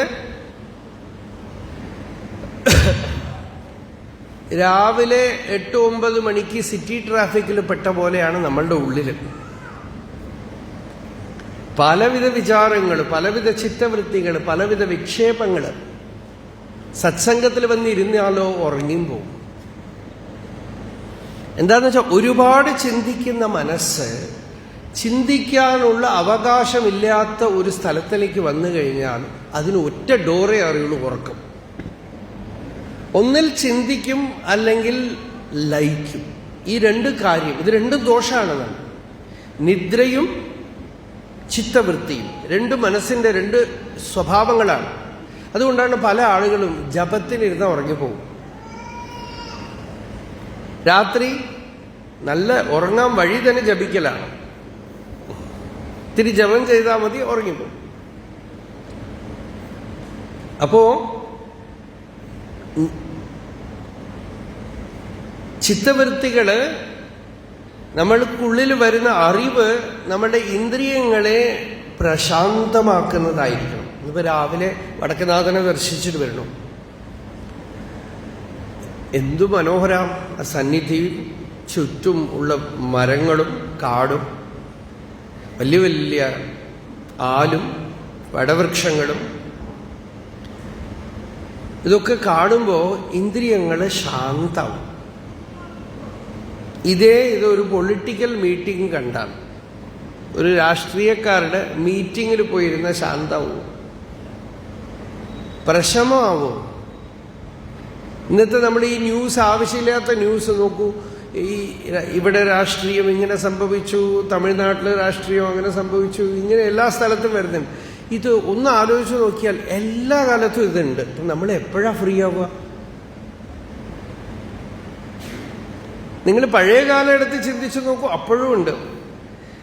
ഇന്ന് രാവിലെ നമ്മൾ പറയായിരുന്നു ഈ കാര്യമൊക്കെ ചർച്ച ചെയ്തിട്ട്, നമ്മുടെ മഹർഷിയും രാമകൃഷ്ണ പരമഹംസരും ഒക്കെ ജീവിച്ച കാലം ബ്രിട്ടീഷുകാർ ഭരിക്കുന്ന കാലമാണ്. വിദേശീയരുടെ ഭരണത്തിന് ചോട്ടിലായിരുന്നു. അവിടെയാണ് അവര് ശാന്തമായി സമാഹിതമായിട്ടിരുന്നത്. അപ്പൊ നമ്മൾ ഒരു കാര്യം തീരുമാനിക്കാം, നമ്മൾക്ക് എന്താ വേണ്ടതെന്ന് തീരുമാനിക്കാം. ഇതാണിപ്പോ നമ്മുടെ മുമ്പിലുള്ള ഒരു ചോദ്യം. നമുക്ക് വേണ്ടത് എന്താ? ഭഗവാനെയാണോ വേണ്ടത്? നമ്മുടെ മഹർഷി പറയും, വന്ന വേലയെ പാറ് പോയി പറയും. നീ എന്തിനാണോ വന്നത് അത് നോക്കുന്നു. ലോകം എങ്ങനെയേ ഇരിക്കുള്ളൂ, നായിന്റെ വാല് പോലെയാണെന്ന്. അത് നിങ്ങൾ നിവൃത്തു വളയും, നിവൃത്തു വളയും. പുറകെ വരുന്ന ആളുകൾക്ക് വേണം. അവരും നിവൃത്തിയിട്ട് അവരും മനസ്സിലാക്കും ഇത് നിവരില്ല എന്ന് മനസ്സിലാക്കും. അപ്പോ ഇതുപോലെയാണ് ലോകത്തിലുള്ള കാര്യം. നിങ്ങൾ ലോകം നന്നാക്കാൻ പുറപ്പെടുകയാണെങ്കിൽ ചെയ്തോളാം, പക്ഷേ സമാധാനം ഉണ്ടാവില്ല. നിങ്ങൾ നേരെ മറിച്ച് ഉള്ളിൽ സമാധാനം, ശാന്തി കണ്ടെത്തിയാൽ നിങ്ങളുടെ ചുറ്റുമുള്ള കുറെ ആളുകൾക്ക് പ്രയോജനപ്പെടും, കുറെ ലോകം നന്നാവും. അതേ ഉള്ളൂ വഴി. അല്ലാതെ ഈ വിക്ഷേപത്തിന്റെ കൂടെ ചെന്ന് കലങ്ങിക്കളയരുത്, വിക്ഷിപ്തമായി കളയരുത്. ഇത് എപ്പോഴും ഇവിടെ എന്തെങ്കിലുമൊക്കെ പ്രശ്നം ഉണ്ടായിക്കൊണ്ടിരിക്കും. പഴയ കാലത്തൊക്കെ യുദ്ധമാണ്. കൊച്ചിയും തിരുവിതാംകൂറും തമ്മിൽ യുദ്ധം, പല്ലവനും ചോഴനും തമ്മിൽ യുദ്ധം, ചേരനും പാണ്ഡ്യനും തമ്മിൽ. ചെറിയ ചെറിയ രാജ്യങ്ങൾ അങ്ങോട്ടും ഇങ്ങോട്ടും കുതിരയും പടയൊക്കെ കൊണ്ടുവന്ന് ആലോചിച്ച് നോക്കൂ. പിന്നെ ഈ രണ്ടാം ലോക മഹായുദ്ധം, ഒന്നാം ലോക മഹായുദ്ധം കമ്പാരിറ്റീവ്ലി വളരെ സമാധാനമായ സമയത്താണ് നമ്മൾ ഇരിക്കണം. അതുകൊണ്ട് രക്ഷപ്പെടാൻ നോക്കിക്കൊള്ളുക എന്നാണ്. ഇങ്ങനെയൊക്കെയുള്ള കാലത്താണെങ്കിൽ നമുക്ക് രക്ഷപ്പെടാൻ പോലും പറ്റില്ല, നമുക്ക് സ്വാതന്ത്ര്യം പോലും ഉണ്ടാവില്ല. ഓടേണ്ടി വരും, ഒരു സ്ഥലത്ത് നിന്ന് ഒരു സ്ഥലത്തേക്ക് ഓടേണ്ടി വരും. ഇപ്പൊ അതൊന്നും ഇല്ലാതെ സമാധാനമായിട്ട് ഇരുന്ന് കാര്യങ്ങൾ നടക്കുന്നത് കൊണ്ട് അടുത്ത് എപ്പോഴാ ഓരോന്ന് പുറപ്പെടുക എന്നറിയില്ല. ആളുകളൊക്കെ കോപ്പ് കൂട്ടിക്കൊണ്ടിരിക്കുന്നുണ്ട്. അതുകൊണ്ട് അവസരം, ധൃതി കൂട്ടേണ്ടത് എന്തിനാന്ന് വെച്ചാൽ വേഗം. ഈ ദേഹം വിഴും മുൻ ഭുജിപ്പതർക്ക് ശേരവാറും ജഗത്തീരെ എന്ന് തമിഴിൽ തായ്മാനവർ പാടി. ഈ ദേഹം വിഴുന്നതിന് മുമ്പ് ഈ അനുഭവ നിശ്ചയം വരാനായിട്ട് ഒന്ന് വരിക, ഒന്ന് ധൃതി കൂട്ടിക്കൊള്ളാന്ന്. എപ്പോ വീഴുന്നറിയില്ല, എപ്പം മരിച്ചു പോകുന്നറിയില്ല. ഇതാന്ന് പറയുമ്പോഴേക്കും മരിച്ചു പോവും. അതുകൊണ്ട് ഈ തത്വനിശ്ചയം വരണം. നമുക്ക് തീരുമാനിക്കണം, ഇന്ദ്രിയങ്ങൾ കൊണ്ട് ഞാൻ ഇന്ന കാര്യങ്ങളെ ഉള്ളിൽ പ്രവേശിപ്പിക്കുന്നു. എനിക്ക് എന്നെ വിക്ഷിപ്തമാക്കുന്നതൊന്നും വിഷം തിന്നാൻ പാടില്ല. Unnecessarily don't consume poison. ഉള്ളിൽ വിക്ഷേപം ഉണ്ടാക്കരുത്. എനിക്ക് ഏകദേശം എല്ലാവർക്കും പറയാവുന്ന കാര്യമാണ്, കുറച്ച് വയസ്സായിരിക്കണു, നമുക്ക് ഇനിയിപ്പോൾ ഇതിനൊന്നും സമയമില്ല. ഇനിയുള്ള കാലം തജ്ഞാനം പ്രശമകരം യദിന്ദ്രിയാണ്. ഇന്ദ്രിയങ്ങളെ ശാന്തം, സമാധാനമാക്കുന്ന അറിവ് മാത്രം എനിക്ക് മതി. പിന്നെ എന്തു വേണം? തജ്ഞേയം, അറിയേണ്ടത്. ഇപ്പൊ ജ്ഞാനം എന്ന് പറഞ്ഞത് പുറത്തുനിന്ന് വരുന്ന വിഷയത്തിനെയാണ് ഇപ്പൊ ഇവിടെ പറഞ്ഞത്. തജ്ഞേയം, ഉള്ളിൽ അറിയേണ്ടത്. യദുപനിഷത്സു നിശ്ചിതാർത്ഥം, ഉപനിഷത്ത് എന്തിനെയാണോ നിശ്ചയിച്ചിരിക്കുന്നത് ആ വിഷയമാണ് അറിയേണ്ട അറിവ്. ഉപനിഷത്ത് പ്രസിദ്ധമായ വിദ്യ, ഉപനിഷത്ത് എന്ന് പറഞ്ഞാൽ തന്നെ വളരെ അടുത്തുള്ളത് എന്നർത്ഥം. ഉപസമീപേ നിഷീധതി, യത് സമീപേ അസ്തി സന്തം സമീപേ രമണം രതിപ്രദം എന്ന് ഭാഗവതത്തിൽ. ഏറ്റവും അടുത്തുള്ള വസ്തു ആത്മാ, അതിനെ കുറിച്ചുള്ള അറിവാണ് ജ്ഞേയം. ആത്മജ്ഞാനമാണ് ജ്ഞേയം, അറിയേണ്ടതായിട്ടുള്ളത്.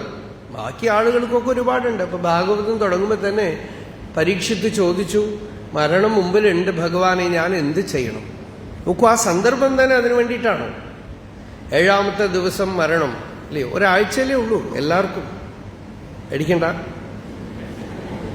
അല്ല, എല്ലാവർക്കും ഞായർ, തിങ്കൾ, ചൊവ്വ, ബുധൻ, വ്യാഴം, വെള്ളി, ശനി, ഏതെങ്കിലും ഒരു ദിവസം വേണ്ടേ മരണം വരാൻ, ഇല്ലേ? അതാണ് സപ്താഹം.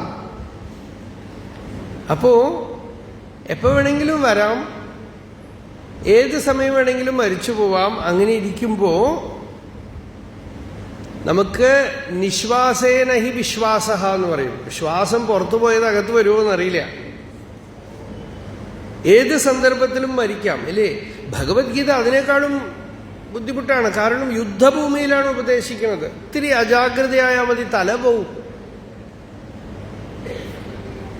അപ്പൊ ആ ക്ഷണത്തിൽ അറിഞ്ഞുകൊള്ളുക, സത്യം അറിഞ്ഞുകൊള്ളുക. അപ്പോ തജ്ഞേയം യത് ഉപനിഷത്സു നിശ്ചിതാർത്ഥം, ഉപനിഷത്ത് തീരുമാനിച്ചു വെച്ചിരിക്കുന്ന ആത്മവസ്തു, ഞാൻ ആരാണ്, എന്റെ സ്വരൂപം എന്താണ്, ഇതാണ് അറിയേണ്ടത്. എന്നെ ഞാൻ ഈ ശരീരമാണ് എന്ന് ധരിച്ചിരിക്കുകയാണ്. ഈ ശരീരമാണ് ഞാനെങ്കിൽ എല്ലാവർക്കും അറിയാം. ചിന്മയാനന്ദ സ്വാമി പറയും, the travel, sad tragical travel from womb to tomb. ഗർഭപാത്രത്തിൽ നിന്നും ശ്മശാനത്തിലേക്കുള്ള യാത്ര. ഇതാണ് നമ്മുടെ ജീവിതം. വേറെ ഒന്നുമില്ല. ആ ശരീരം അത്ര തന്നെ, മരിച്ചു കഴിഞ്ഞു. ഇനി എത്ര ദിവസം? ചിലരൊക്കെ പറയാറുണ്ട്, എനിക്ക് ഈ അധ്യാത്മമൊന്നും വേണ്ട, ഇത്രയും കാലമൊക്കെ ഇതൊക്കെ ഇല്ലാതെ കഴിച്ചു കൂട്ടി, ഇനിയിപ്പോൾ എത്ര ദിവസം? 80 വയസ്സായിരുന്നു. വേറെ കാര്യത്തിലൊന്നും അത് പറയണില്ല. അപ്പോൾ ഓർത്തുകൊള്ള, ഇതോടുകൂടെ കഴിഞ്ഞാൽ വേണ്ടില്ല. വീണ്ടും സ്കൂൾ തുറക്കും എന്നറിഞ്ഞാൽ പൂട്ടിയതോടുകൂടെ പൂട്ടിയാൽ വേണ്ടില്ല, 2 മാസം കഴിഞ്ഞ് വീണ്ടും തുറന്ന് അതേ ക്ലാസ്സിൽ അതേ ബെഞ്ചിൽ വന്നിരിക്കേണ്ടി വരും എന്ന് അറിഞ്ഞാൽ പേടി തോന്നും. എത്ര കാലമായോ ഒരേ ക്ലാസ്, ഒരേ ബെഞ്ച്, അല്ലേ? അപ്പോ അതുകൊണ്ട് അതറിയുമ്പോഴാണ് പുനരപി ജനനം പുനരപി മരണം. ഇങ്ങനെ പറയണമെങ്കിൽ തന്നെ കുറച്ച് അറിവ് വേണം. പുനരപി ജനനം പുനരപി മരണം പുനരപി ജനനീ ജഠരേ ശയനം ഇഹ സംസാരേ ബഹുദുസ്താരേ. ഇവിടെ ദുഃഖങ്ങളൊക്കെ അനുഭവിക്കുമ്പോഴാണ് ഇങ്ങനൊരു വാക്ക് വരണത്. ഒരു കൊച്ചുകുട്ടി ശങ്കരൻ എങ്ങനെ ഇത് മനസ്സിലാക്കി? പൂർവജന്മത്തിലത്തെ ഡാറ്റ ഒക്കെ ഉണ്ടാവണം ഉള്ളില്. ബഹുദുസ്താരേ കൃപയാ പാരേ പാമുരാരേ ഭജ ഗോവിന്ദം ഭജ ഗോവിന്ദം ഗോവിന്ദം ഭജ മൂഢമതേ. ഉള്ള കാലം കൊണ്ട് ഗോവിന്ദം ഭജ, ഭക്തി ചെയ്യൂ, ജ്ഞാനം സമ്പാദിക്കൂ, യോഗാഭ്യാസം ചെയ്യൂ, അധ്യാത്മ സാധന ചെയ്യൂ. ശരീരം വീഴുന്നതിന് മുമ്പ് പരമതൃപ്തി, ആ ധന്യത നേടിയെടുക്കൂ എന്നാണ് ആഹ്വാനം. തജ്ഞേയം, ഞാൻ ആരാണ്? ഞാൻ ഈ ശരീരമാണെങ്കിൽ ഇവിടെ മരിച്ചുപോകും. ശരീരമാണെങ്കിൽ വ്യാധിയും പലവിധ കഷ്ടങ്ങളും. ആദ്യത്തെ സ്റ്റെപ്പ് അറിയണത് ഈ ദേഹം ഞാനല്ല, ഈ ദേഹം എൻ്റെ സ്വരൂപമല്ല. ദേഹം ഒരിക്കലും ഞാൻ എന്ന ബോധം ദേഹത്തിൽ ഒരിടത്തുമില്ല. ദേഹം ഞാനല്ല, ഞാൻ മനസ്സുമല്ല. ഇങ്ങനെ തള്ളി കളയുമ്പോൾ ഈ ഞാൻ എന്നൊരു അനുഭവം ഉള്ളിലുണ്ട്. അത് സ്വതന്ത്രമായിട്ടിരിക്കണം. നമ്മളുടെ കയ്യ്, കാല്, വിരലൊക്കെ പോയാലും ആ ഞാൻ എന്നുള്ള അനുഭവം അതേപടി ഇരിക്കണം. ഹാർട്ട് ട്രാൻസ്പ്ലാന്റേഷൻ ചെയ്താലും അത് അതേപടി ഇരിക്കണം. ഇപ്പൊ നോക്കൂ, ഇലക്ട്രോണിക് ഹാർട്ട്, മെക്കാനിക്കൽ ഹാർട്ടൊക്കെ ഇപ്പൊ പരീക്ഷണം ചെയ്തു എന്ന് ഇന്നലെ പറയണ്ടായിരുന്നു ഇവിടെ. അപ്പൊ ഇനിയിപ്പോൾ അതൊക്കെ വെച്ചാലും ഞാനതേ ആള് തന്നെ. അപ്പൊ ഈ ഞാൻ എന്നുള്ള അനുഭവത്തിന് ദേഹസംബന്ധമല്ല. അപ്പൊ ഈ എത്ര വലിയൊരു അറിയോ, ഇതറിയാനുള്ള സൂക്ഷ്മബുദ്ധി ആളുകൾക്കില്ലാതെ പോകും. അപ്പൊ ഈ ശരീരം ഞാനല്ല, പിന്നെ ഞാൻ ആരാണ്, ഈ ഞാൻ എന്താണ് എന്ന് അന്വേഷിക്കുമ്പോൾ ഈ ഞാൻ ശുദ്ധ ചൈതന്യമാണ്. ഇതാണ് രമണ മഹർഷി. അത്രയേ ഉള്ളൂ. അദ്ദേഹം ഇത്രേ ചെയ്തുള്ളൂ. ഈ ദേഹം ഞാനെല്ലാം തീരുമാനിച്ചു. അത് എത്ര നേരം? 5-10 മിനിറ്റ് ഒരു ദിവസം. ഈ ദേഹം ഞാനല്ല. പിന്നെ ഞാൻ ആരാണ്? ഞാൻ എന്ന് പറയുന്ന ആ അനുഭവം എന്താണ്? ഉള്ളിലെ ആഴ്ന്നു മുങ്ങി അന്വേഷിച്ചു. അത് ശുദ്ധ ചൈതന്യമാണെന്ന് നിശ്ചയിച്ചു. അത്ര തന്നെ. ആ നിശ്ചയം, ആ അറിവിന്റെ തലത്തിൽ നിന്ന് പിന്നീട് ലോകത്തില് പെരുമാറി, വ്യവഹരിച്ചു. അതാണ് ജീവൻ മുക്തൻ. അറിഞ്ഞിട്ട് ആ അറിവിന്റെ തലത്തിൽ നിന്ന് വ്യവഹരിച്ചു. അറിഞ്ഞിട്ട് ലൗകികത്തിന്റെ തലത്തിൽ നിന്നാണ് നമ്മൾ പലപ്പോഴും വ്യവഹരിക്കുന്നത്. അറിഞ്ഞാലും അദ്ദേഹം അറിഞ്ഞിട്ട് ആ അറിവിന്റെ തലത്തിൽ തന്നെ നിന്ന് വ്യവഹരിച്ചു. അതാണ് ജീവൻ മുക്തന്റെ ലക്ഷണം. എവിടെയും ആ അറിവിന്റെ തലത്തിൽ നിന്ന് വ്യവഹരിച്ചു. ഒരിക്കലും അസത്യത്തിനെ സമ്മതിച്ചില്ല, ലോകവിഷയങ്ങളെ സമ്മതിച്ചില്ല. ഈ ലോകം വാസ്തവമല്ല എന്ന് വെച്ചാൽ വാസ്തവമല്ല തന്നെ. അങ്ങനെയായിരുന്നു ജീവിതം. എന്തൊക്കെയോ തനിക്ക് ചുറ്റും നടന്നു, ഒന്നും ബാധിച്ചില്ല. താൻ ശുദ്ധമായി താൻ അറിഞ്ഞ അറിവിനോട് അപരിമിതമായ ഭക്തിയോടെയിരുന്നു. അതാണ് ഭക്തി. സ്വസ്വരൂപ അനുസന്ധാനം ഭക്തിരിത്യഭിധീയത്തെ. എത്രയോ ജന്മങ്ങൾ നമ്മൾ ലൗകിക വിഷയങ്ങളോട് ആസക്തമായിരുന്നു. എത്രയോ ജന്മങ്ങൾ നമ്മൾ 33 കോടി ദേവതകളോട് ആസക്തമായിരുന്നു. മഹാഭാഗ്യം കൊണ്ടാണ് ഈശ്വര അനുഗ്രഹാദേവ പുംസാം അദ്വൈതവാസന മഹദ്ഭയ പരിത്രാണാത് വിപ്രാണാം ഉപജായത്തെ. ഈശ്വര അനുഗ്രഹം കൊണ്ട് അവസാനമാണ് ഈ അദ്വൈതവാസന വരണത്, ആത്മനിഷ്ഠ വരണത്. അങ്ങനെ ആത്മാവിന് ശ്രദ്ധ വരണത്, ഞാൻ ആരാണ് എന്നുള്ള ചോദ്യം ഉദിക്കണത്.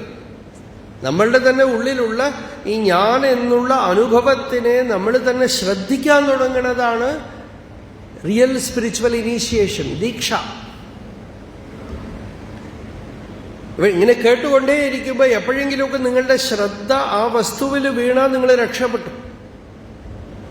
ശ്രവണം ചെയ്തുകൊണ്ടേയിരിക്കുമ്പോൾ ശ്രോതാവായ ഈ ഞാൻ ആരാണ്? ഒരു ശവത്തിനെ ഇവിടെ കൊണ്ടുവന്നിരുത്തിയ കേൾക്കില്ലല്ലോ. ഇപ്പൊ ഞാൻ കേൾക്കണു. ഈ കേൾക്കണ ആളാരാ? ഇതിനകത്തിരുന്ന് ആരാണ് കേൾക്കണത്? ഈ ചെവിയാണോ? അല്ല. ശ്രോത്രസ്യ ശ്രോത്രം മനസോ മനോയത് വാചോഹ വാചം സവു പ്രാണസ്യ പ്രാണഃ ചക്ഷുഷശ്ചക്ഷുഃ അതിമുച്ഛധീരാഃ പ്രേത്യാസ്മാല്ലോകാദമൃതാ ഭവന്തി. കണ്ണിന് കണ്ണ്, മനമാകുന്ന കണ്ണ് എന്നൊക്കെ ഇന്നലെ പറഞ്ഞുവല്ലോ. കണ്ണിന് കണ്ണ്, ചെവിക്ക് ചെവി, പ്രാണന് പ്രാണൻ. ഇതിനെ നല്ലവണ്ണം അറിഞ്ഞു കഴിഞ്ഞ് ധീരാഹ, അവരാണ് ധീരന്മാർ. ഈ തത്വം നിശ്ചയിച്ചാൽ തേ ധന്യാഹ. ഭുവി പരമാർത്ഥനിശ്ചിതേഹാഹ.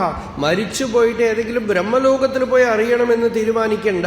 ഇവിടെ ജീവിക്കുമ്പോൾ തന്നെ ഭുവി, ഈ ലോകത്തിൽ നിങ്ങളുടെ പ്രാരബ്ധത്തിന്റെ നടുക്ക് തന്നെ ഈ വിളക്ക് കൊളുത്തണം. നിങ്ങളുടെ പ്രാരബ്ധത്തിന്റെ ചെണ്ടകൊട്ടിന്റെ നടുക്ക് തന്നെ ഈ ശാന്തി കണ്ടെത്തണം. എത്രയോ വർഷങ്ങൾ മുമ്പാണ് തൃശ്ശൂർ പൂരത്തിന് വന്നത്.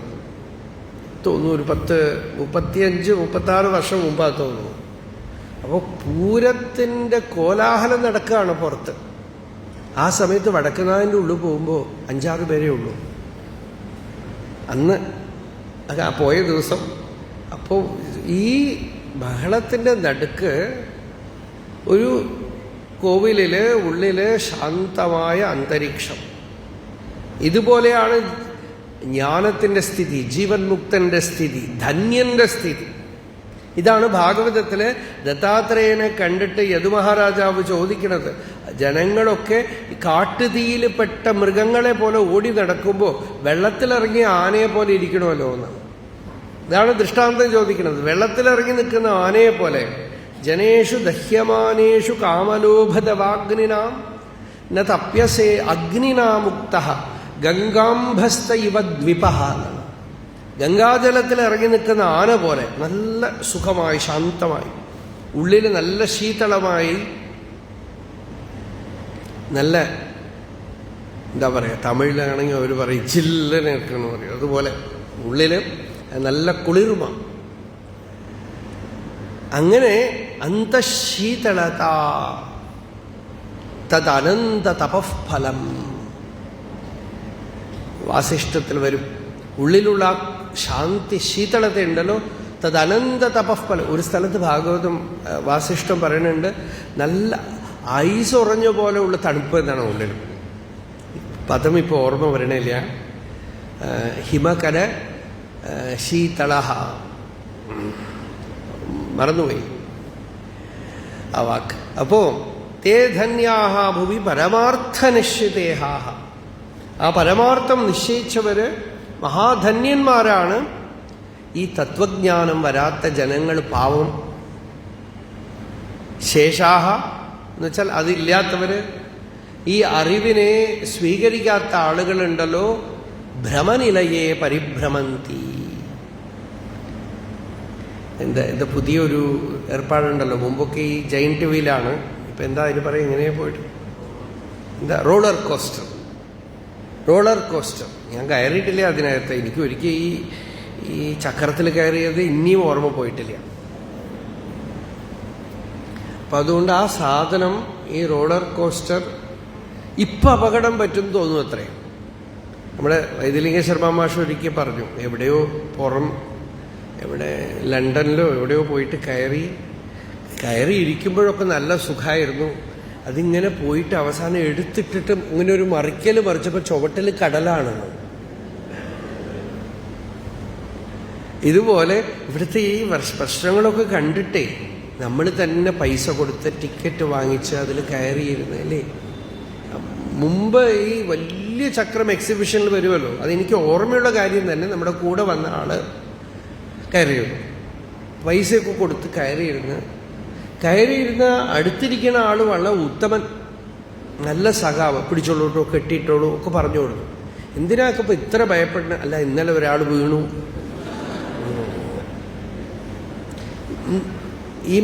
ഈ കയറിയ ആള് പറഞ്ഞു, ഞാനേ പേടിച്ചു. മുകളിലിടുമ്പോൾ അതിങ്ങനെ ആടാൻ തുടങ്ങി. അത് കഴിഞ്ഞ് എടുത്തിങ്ങോട്ട് മറിച്ചു. ഈ അടുത്തിരിക്കുന്ന ആളുടെ ഉപദ്രവം വരെ, തിരിച്ചിറങ്ങുന്ന വരെ അയാളുടെ സത്സംഗമാണ്. അയാളിങ്ങനെ പേടിപ്പിച്ചുകൊണ്ടേയിരിക്കുകയാണ്. അവസാനം അന്ന് പറഞ്ഞ പോലെ വയമ്പ് വരെ പുറത്തേക്ക് അങ്ങോട്ട് പോകുന്നു. എല്ലാം ഛർദ്ദിച്ചു പേടിച്ചിട്ട്. അപ്പോ ഇതാണ് നമ്മൾ ഈ റോളർ കോസ്റ്ററിൻ്റെ ഉള്ളിൽ കയറി കഴിഞ്ഞു. ഇനിയിപ്പോ ടിക്കറ്റ് കഴിയണവരെ ഇരിക്കണം. അയാളുടെ അടുത്ത് ഇടയ്ക്ക് ഇറക്കി വിടാൻ പറഞ്ഞാൽ ഒന്നും ഇറക്കി വിടില്ല. അപ്പൊ ടിക്കറ്റ് കഴിയണവരെ ഇരിക്കണം. ഇതിന്റെ ഉള്ളിലിരിക്കുമ്പോ അതുകൊണ്ട് ബാധിക്കപ്പെടാതെ ഇരിക്കണം. അപ്പോ ഇതാണ് ഭ്രമനിലയം എന്ന് പറഞ്ഞത്. ഇവിടെ മൊത്തത്തിലുള്ള ഡെലൂഷനാണ്. ഒരാൾ മറ്റൊരാളെ പറഞ്ഞു പറ്റിക്കുക, ഒരാൾ കളക്റ്റീവ് മ്യൂച്വൽ ഹിപ്നോസിസ് ആണ്. എന്തെങ്കിലുമൊക്കെ പറഞ്ഞ് പറ്റിച്ചുകൊണ്ടേയിരിക്കും.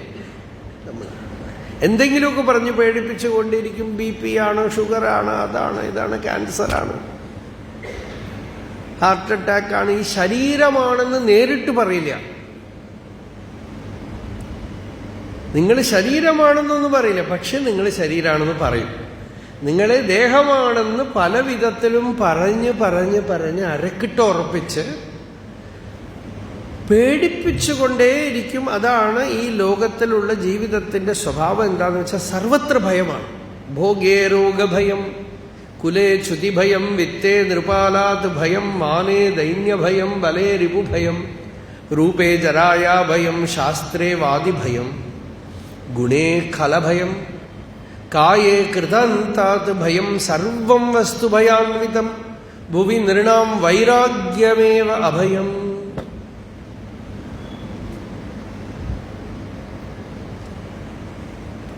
പേടിയാണ്, സംസാരികൾക്ക് മൊത്തത്തിൽ പേടിയാണ്. പഴയ കാലത്തൊക്കെ നമ്മൾ കണ്ടിട്ടുണ്ട് ഈ അഗ്രഹാരത്തിലൊക്കെ വൈകുന്നേരമായ വാതിലൊക്കെ അടച്ചു പൂട്ടിക്കണം. പേടിയാണ്. കൊണ്ടുപോകാൻ ഒന്നുമില്ല അവിടെ. എന്തു കൊണ്ടുപോകും? കുറെ ഉപ്പിട്ട ഭരണിയോ? ഒരു സാധനമില്ല. എന്നാലും ഇവൻ വരുമോ, ഇവൻ ചെയ്യോ. എവിടെയോ നമ്മളുടെ ഉള്ളിൽ ഇൻബിൽട്ടായിട്ട് ഇൻഹറന്റ് ഫിയറാണ്, പേടിയാണ്. അപ്പോ തേ ധന്യാഹ ഭുവി പരമാർത്ഥനിശ്ചിതേഹ. ഈ തത്വജ്ഞാനമില്ലെങ്കിൽ വല്ലാത്ത ബുദ്ധിമുട്ടാണ്. ഭ്രമനിലയത്തിൽ ചുറ്റുമെന്നാണ്. ഈ ഡെലൂഷന്റെ ഉള്ളില്, ഈ ഇലൂഷന്റെ ഉള്ളില് ഇങ്ങനെ കിടന്ന് കറങ്ങും. ഒരുപാട് വിഷമിക്കേണ്ടി വരും, ഒരുപാട് ദുഃഖിക്കേണ്ടി വരും, പലതരത്തിലുള്ള ഭ്രമങ്ങളിൽ പെട്ടുപോകും. അതുകൊണ്ട് തയ്യാറായിക്കൊള്ളാം. ജീവിതത്തിനെ ധന്യമാക്കാനായിട്ടൊന്ന് തീരുമാനിക്കുക. അതാണ് ഫസ്റ്റ് സ്റ്റെപ്പ്. ശുഭേച്ഛ വിചാരണ തനുമാനസി. ആദ്യത്തെ സ്റ്റെപ്പ് ശുഭേച്ഛ. നല്ല ശുഭമായ ഒരു ഇച്ഛ വരികയാണ് ഉള്ളിൽ. എനിക്കിനി ഭഗവാന് വേണം, ഭഗവത് ഭക്തി ചെയ്യണം, ഭഗവത് തത്വജ്ഞാനം നേടണം. ഇങ്ങനെ ഒരു തീരുമാനം ഉള്ളിൽ വന്നു. ആ തീരുമാനം എന്നാൽ തന്നെ ധന്യാഹ. അതിന് ആദ്യ സ്റ്റെപ്പ് എന്താണ്? ആദൗ വിജിത്യ വിഷയാൻ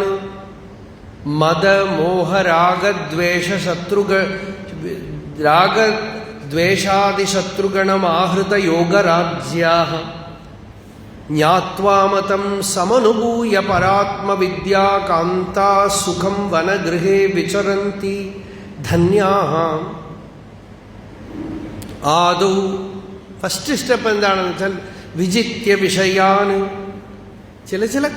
ചില ഏർപ്പാടുകളൊക്കെ ചെയ്യണം. ആവശ്യമില്ലാത്ത മതമോഹ രാഗദ്വേഷാദി ശത്രുഗണം. ആവശ്യമില്ലാത്ത അമ്പട ഞാനാണ്, വലിയ ആളാണ്, ഇതാണ് മതം. ആവശ്യമില്ലാത്ത ഡംഭാദി കാട് എന്നൊക്കെ പറഞ്ഞില്ലേ ഹരിനാമ കീർത്തനത്തിൽ അല്ലേ? ഇങ്ങനെ ഊത്തുകൊലച്ച് നിൽക്കുകയാണ്. ദമ്പം. അപ്പൊ മതം അത് അധികം ആളുകൾക്ക് അത്ര കണ്ട് ബുദ്ധിമുട്ടുണ്ടാവില്ലായിരിക്കാം, ചിലർക്ക് ഒരുപാടുണ്ടാവും. എങ്കിലും പല വിധത്തിലുള്ള മതം, മോഹം. ഒരു പരീക്ഷികയിൽ വെള്ളം ഉണ്ടെന്ന് കരുതുന്ന പോലെ ഇവിടെ പോയാൽ അത് കിട്ടും, അവിടെ പോയാൽ ഇത് കിട്ടും എന്ന് ഓടി നടക്കൽ, വ്യർത്ഥമാക്കി കളയാ ചെയ്ത്. പിന്നെ രാഗദ്വേഷം, വളരെ മുഖ്യമായ ശത്രുക്കൾ അതാണ്. അറ്റാച്ച്മെന്റ്, അവർഷൻ. ഇത് വേണം, ഇത് വേണ്ട.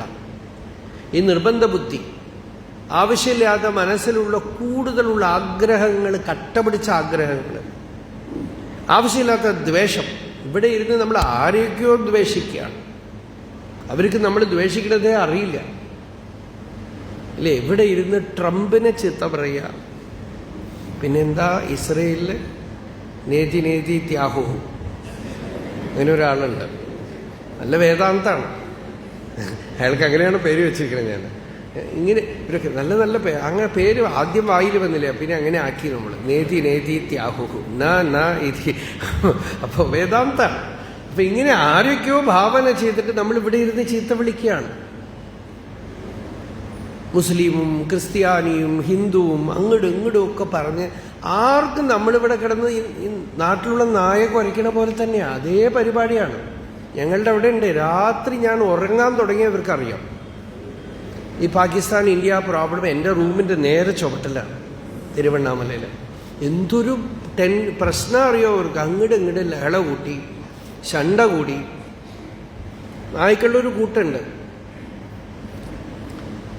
ഒരു ശൗര്യവുമില്ല. ഒരു 4 ഉണ്ട് അവിടെ. അയ്യർ വീട്ട് അൾസേഷൻ എന്ന് പറയും. എന്നുവെച്ചാൽ തൈര് സാധം മാത്രം കഴിച്ചിട്ടേ കുരയ്ക്കലോടുകൂടെ ശരി, നമ്മൾ റിസ്ക് ഒന്നും എടുക്കില്ല എന്നാണ്. ഇവരിങ്ങനെ കുരച്ചിട്ട് അങ്ങോട്ട് പോവും. അവിടെ ഒരു നായുണ്ട്. ആ നായ വന്ന് മിണ്ടാതെ ഇവരുടെ മുമ്പിലേക്ക്. അതിനെ കാണുമ്പോഴൊക്കെ ഞാൻ വിചാരിക്കും സ്ഥിതപ്രജ്ഞസ്യ കാ ഭാഷ. എന്നുവെച്ചാൽ അത് നല്ല ശ്രദ്ധിക്കാൻ നല്ല സുഖമാണ്. അത് ഞാൻ അയ്യങ്കാരെന്നാണ് പേരിട്ടിരിക്കുന്നത്. നെറ്റിയിൽ നല്ല നാമൊക്കെ ഉണ്ടാവും അതിന്. അപ്പം ഈ 4 കൂടെ കുരച്ച് ബഹളം കൂട്ടി അവിടെ ചെന്ന് ഒക്കെ ചെയ്യുമ്പോൾ ആ നായ ഒന്നുണ്ട്, അത് മുമ്പിൽ വന്നിട്ട് ഗംഭീരമായിട്ടിരിക്കും. ഇവർ പോയ വഴി തൊഴുക കഴിഞ്ഞ പോലെ തിരിച്ചു പോകും. ഇത് ചെയ്തുകൊണ്ടേയിരിക്കും നിരന്തരം. എന്തിനാ ചെയ്യണത്? അവർക്ക് പാവം പറഞ്ഞു കൊടുത്ത് മനസ്സിലാക്കാൻ പറ്റില്ല. അവർക്ക് സീരിയസ് പ്രോബ്ലമാണ്, ബോർഡർ പ്രോബ്ലമാണ്. യുക്രൈൻ പ്രോബ്ലം പോലെ ഇവർക്ക് യൂറിനറി പ്രോബ്ലമാണ്. അവിടെയാണ് ബോർഡർ ഇവരുടെ. അത് അങ്ങോട്ട് ഇങ്ങോട്ട് കടന്നു കഴിഞ്ഞാൽ ഇവർ കുറയ്ക്കും. അപ്പോൾ നമ്മൾ അവരെ വളരെയധികം പരിഹസിക്കാം, പക്ഷേ നമ്മളും വലിയ വ്യത്യാസമൊന്നുമില്ല.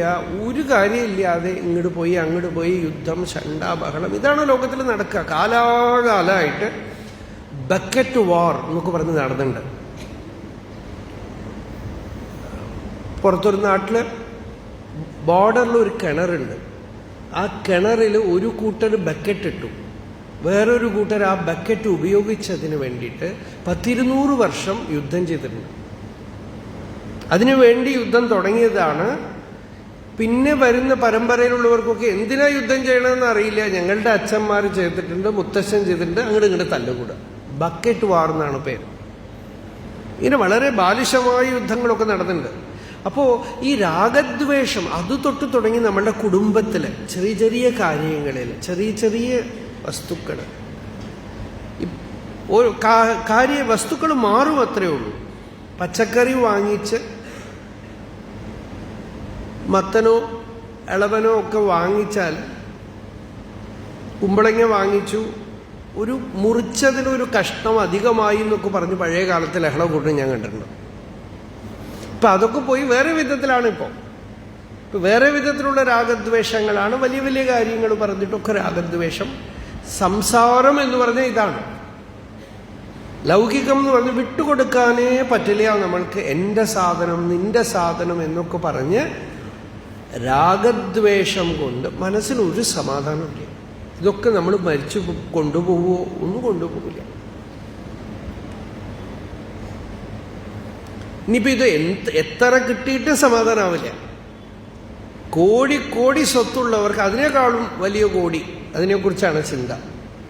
വളരെ ഗംഭീരമായി പൂന്താനം പറഞ്ഞ കാര്യമാണ്. 10 കിട്ടിയാൽ 100 മതി, 100 കിട്ടിയാൽ 1000 മതി, ഇങ്ങനെ പോവാം.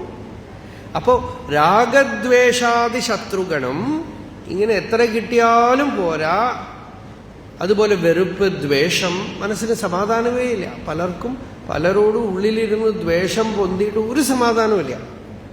അത് ചിലപ്പോൾ അസൂയായിരിക്കാം, ചിലപ്പോൾ മാത്സര്യമായിരിക്കാം. അതാണ് ഭാഗവതം പറഞ്ഞത്, ഈ ഭക്തി വേണമെങ്കിൽ നിർമത്സരാണാം സതാം വേദ്യം. എന്തെങ്കിലുമൊക്കെ നിങ്ങളുടെ ഉള്ളിൽ ഈ നെഗറ്റിവിറ്റി ഉണ്ടെങ്കിൽ ശാന്തം ഉണ്ടാവില്ല. അതുകൊണ്ട് നിങ്ങളുടെ തന്നെ നന്മയ്ക്കായിട്ട് അതൊക്കെ ഉപേക്ഷിക്കാം. നിങ്ങളുടെ തന്നെ, നിങ്ങൾ സ്വാർത്ഥമായിട്ട് തന്നെ ഇരുന്നോളൂ. സ്വാർത്ഥത്തിന്റെ കൂടെ ബുദ്ധി ചേർത്താൽ മതി. സർവദാ സ്വാർത്ഥം സമ്പാദയേത് ബുദ്ധ എന്നാണ്. അറിവുള്ളവൻ സ്വാർത്ഥം സമ്പാദിച്ചോളണം. സ്വാർത്ഥം ഒരു എനർജിയാണ്. പക്ഷെ സ്വാർത്ഥം എന്താണ് എനിക്ക് നല്ലത്? ആരെങ്കിലും വെറുത്താൽ എനിക്ക് നല്ലതില്ല. ഞാൻ ദേഷ്യപ്പെട്ട എൻ്റെ മനസ്സിനാണ് ബുദ്ധിമുട്ട്. എൻ്റെ ഉള്ളിൽ ശാന്തി ഇല്ലാതാവും, എൻ്റെ BP കൂടും, എനിക്ക് ഉറക്കമില്ലാതാവും. അതുകൊണ്ട് ആദ്യം എനിക്ക് തന്നെ ഞാൻ ഹിതം ചെയ്യണം.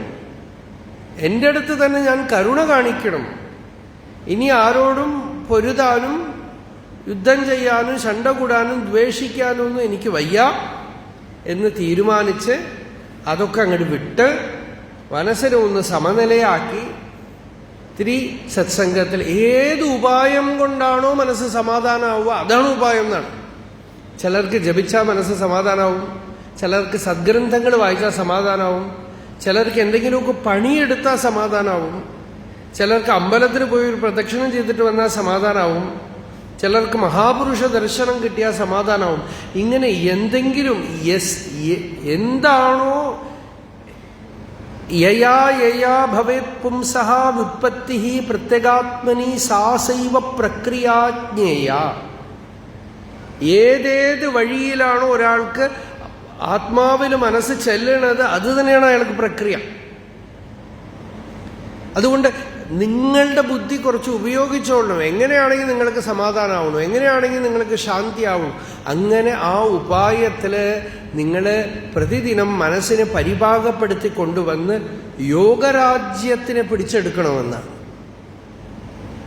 പുറത്തുള്ള രാജ്യമൊന്നുമല്ല, ആഹൃത യോഗരാജ്യാഹ എന്ന് വെച്ചാലോ ഉള്ളിൽ ചിത്തം ശാന്തമായിക്കൊള്ളണം. ആത്മസംസ്ഥം മനഃകൃത്വ ന കിഞ്ചിതപി ചിന്തയേത് എന്ന് ഭഗവാൻ ഗീതയിൽ പറഞ്ഞു. മനസ്സിനെ ആത്മാവിൽ ഇരുത്തിയിട്ട് ഒരു ചിത്തവൃത്തികളും വരാൻ അനുവദിക്കാതെ നോക്കിക്കൊള്ളാം. യതോ യതോ നിശ്ചരതി മനഃശഞ്ചലമസ്ഥിരം തതസ്തോ നിയമ്യൈതദാത്മന്യേവ വശം നയേത് പ്രശാന്തമനസംഹ്യേനം യോഗിനം സുഖമുത്തമം ഉപൈതി ശാന്തരജസം ബ്രഹ്മഭൂതമകൽമഷം. മനസ്സിനെ എവിടെയൊക്കെ വിക്ഷിപ്തമായിരിക്കുന്നു, എന്തെന്ത് വിഷയങ്ങൾ കിടക്കുന്നു, അവിടുന്നൊക്കെ പതുക്കെ പതുക്കെ പതുക്കെ തട്ടിക്കൂട്ടിക്കൊണ്ടുവന്ന് ഹൃദയസ്ഥാനത്തിൽ ആദ്യമൊക്കെ ഭഗവാന്റെ ദിവ്യരൂപത്തിലോ ഭഗവാന്റെ നാമത്തിലോ എന്തെങ്കിലും ഭാവത്തിലോ ഇങ്ങനെ മനസ്സിനെ നിർത്തി ശീലിപ്പിച്ച് പതുക്കെ പരിപാകപ്പെടുത്തി അതിനെ ശാന്തമായി ഞാൻ എൻ്റെ എന്നൊക്കെയുള്ള അതൊക്കെ വിട്ടുകളഞ്ഞ് ആ ശുദ്ധമായ പ്രജ്ഞയിൽ അവനവൻ്റെ ഇരുപ്പ്, നിലനിൽപ്പ്, അസ്തിത്വം, ആ സുഖം, സച്ചിദാനന്ദം അതിൽ ഇരുത്തി ശീലിക്കാം. അതാണ് യോഗരാജ്യം. അങ്ങനെ യോഗത്തിൽ ഇരുത്താം, പിന്നെ ഓടിപ്പോവും. ജ്ഞാത്വാമതം സമനുഭൂയ പരാത്മവിദ്യാകാന്താ സുഖം വനഗൃഹേ വിച. ഇങ്ങനെ നമുക്ക് ഒരു പുരുഷന് ഒരു പത്നി എന്ന വണ്ണം യോഗിക്ക് ഈ ബ്രഹ്മവിദ്യയാണ് കാന്ത. ഈ ബ്രഹ്മവിദ്യയാണ് യോഗിക്ക് സഖായം, സഖി. അങ്ങനെ ആ ബ്രഹ്മവിദ്യയാകുന്ന സഖിയെ വെച്ചുകൊണ്ട് ഏകാന്തത്തിൽ നല്ല കാട്ടില് ഒരു ഡിസ്റ്റർബൻസ് ഇല്ലാതെ വിചരന്തി ധന്യാഹ. വടക്കുനാഥന്റെ ചുറ്റുമൊക്കെ പോയിട്ട് പ്രദക്ഷിണം ചെയ്യാം. ഇന്നലെ ഇനി ഞാൻ ഈ തൃക്കൂര് പോയിട്ടു, എന്തും മനോഹരമായ അമ്പലങ്ങൾ, ആരും കാണാനില്ലാതെ നല്ല ശാന്തമായ കാടും പുഴയും നല്ല മലയിലിരിക്കുന്ന അമ്പലം. ഇങ്ങനെ പല സ്ഥലത്തും തിരക്കേയില്ലാത്ത അമ്പലങ്ങളുണ്ട്. തിരുവണ്ണാമലയിൽ തന്നെ വന്ന് തിരക്കണമെന്നൊന്നുമില്ല. അവിടെ തിരക്കിയിട്ട് ഇപ്പം അമ്പലത്തിൻ്റെ ഉള്ളിൽ കടക്കാനേ പറ്റില്ല. തിരുവണ്ണാമലയിൽ സർവത്ര തിരക്കാണ്. എത്ര നല്ല നല്ല ശിവക്ഷേത്രങ്ങളുണ്ട് അറിയോ, എത്ര ഏകാന്തമായിട്ടിരുന്ന് സൗഖ്യമായിട്ടിരുന്ന് അവിടെയൊക്കെ ഏകാന്തത്തിൽ ഈ ധന്യന്മാർ ഞാൻ ആത്മാവാണ്, ശുദ്ധ ചൈതന്യമാണ്, സച്ചിദാനന്ദമാണെന്ന് നിശ്ചയിച്ച് വിചരന്തി വിഹരന്തി. ഋഷികേശിലേക്കൊന്നും പോകണമെന്നില്ല, അവിടെ പോയാൽ ഒരേ ഇതിനേക്കാളും ബഹളം. തിരുവണ്ണാമലയിലെങ്കിലും ഒക്കെ ഭക്തന്മാരാണ് വരുന്നത്. ഋഷികേശിൽ റാഫ്റ്റിങ്ങിന് വരുന്ന കൂട്ടാണ്. നല്ല ഏകാന്ത സ്ഥാനം. നമ്മുടെ നാട്ടുംപുറങ്ങളൊക്കെ ആളില്ലാതെ ഒഴിഞ്ഞു കിടക്കണു. എല്ലാവരും സിറ്റിയിലേക്ക് പോകുന്നു. സൗഖ്യമായിട്ട് എവിടെയെങ്കിലുമൊക്കെ ചെന്ന് ഏകാന്ത സ്ഥാനത്തിൽ വിചരന്തി ധന്യാഹ, ഇസ് ബ്ലെസ്ഡ്, ധന്യൻ, സന്തോഷമായിട്ട് ഏകാന്തമായി എവിടെയെങ്കിലുമൊക്കെ ചെന്നിരുന്ന് നല്ലവണ്ണം സൗഖ്യമായി കുളത്തിലൊക്കെ കുളിച്ച്, പുഴയൊക്കെ ഉണ്ടെങ്കിൽ പുഴയിലൊക്കെ കുളിച്ച്, കിണറ്റിലെ വെള്ളത്തിൽ കുളിച്ച് സൗഖ്യമായി ശബ്ദമില്ലാത്ത സ്ഥലങ്ങളിലൊക്കെ ഈ ആത്മതത്വമൊക്കെ ധ്യാനിച്ച് സൗഖ്യമായിട്ടിരിക്കാം. സാധിക്കുമെങ്കിൽ സ്വയം ഭക്ഷണം ഉണ്ടാക്കി കഴിക്കുക.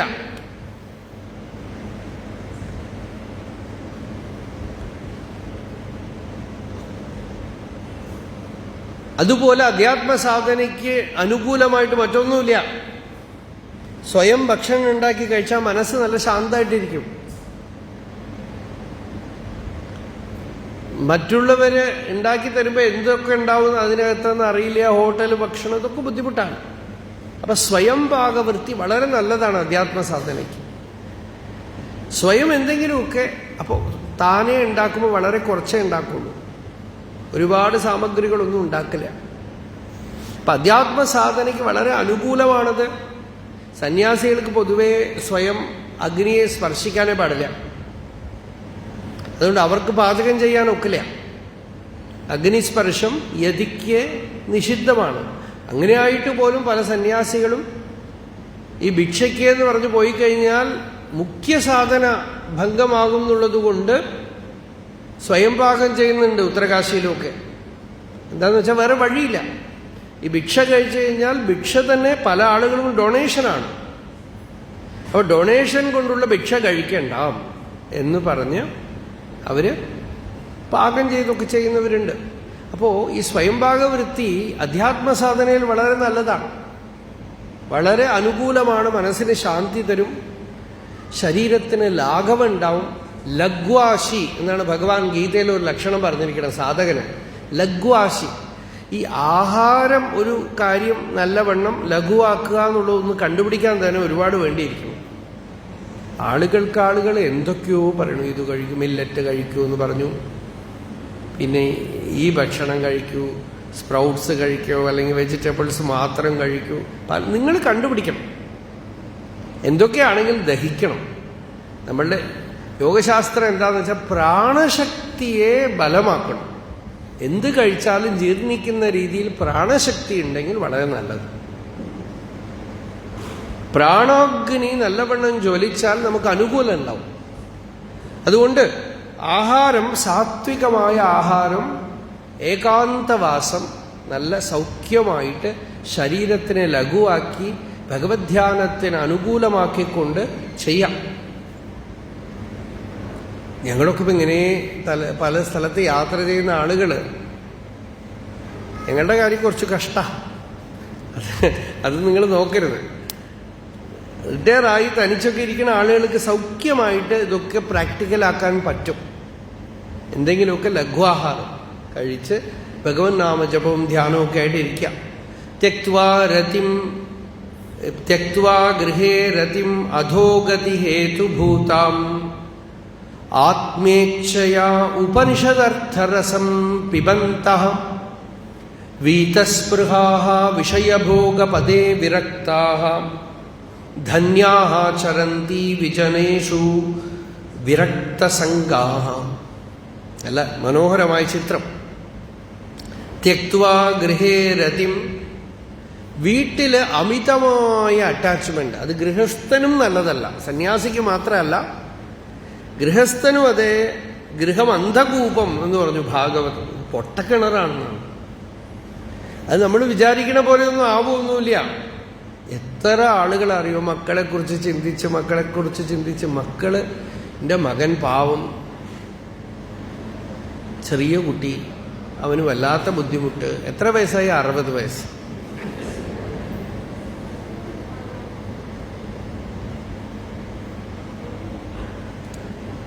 അമ്മയ്ക്ക് 85 വയസ്സായി, മകന് 60 വയസ്സായി. 65 വയസ്സായ ആളെയൊക്കെയാണ് കുറിച്ച് ചിന്തിച്ച് വിഷമിച്ചോ. കൊച്ചുകുട്ടികളെ നോക്കണം. കൊച്ചുകുട്ടികളെ നിശ്ചയമായിട്ടും അമ്മയും അച്ഛനും നോക്കണം. അവരുടെ സപ്പോർട്ട് വേണം. ഒരു വയസ്സിന് ശേഷം പ്രാപ്തേത് ഷോഡശേ വർഷേ പുത്രം മിത്രവദാചരേതെന്നാണ്. 16 വയസ്സായാൽ അയാളോട് ചോദിച്ചിട്ട് വേണം ഒക്കെ ചെയ്യാമെന്നാണ്. അപ്പൊ അവര് ഇത് ഇല്ലെങ്കിൽ ഈ 16-17 വയസ്സാവുമ്പോൾ അവർക്കൊരു മാറ്റം വരും.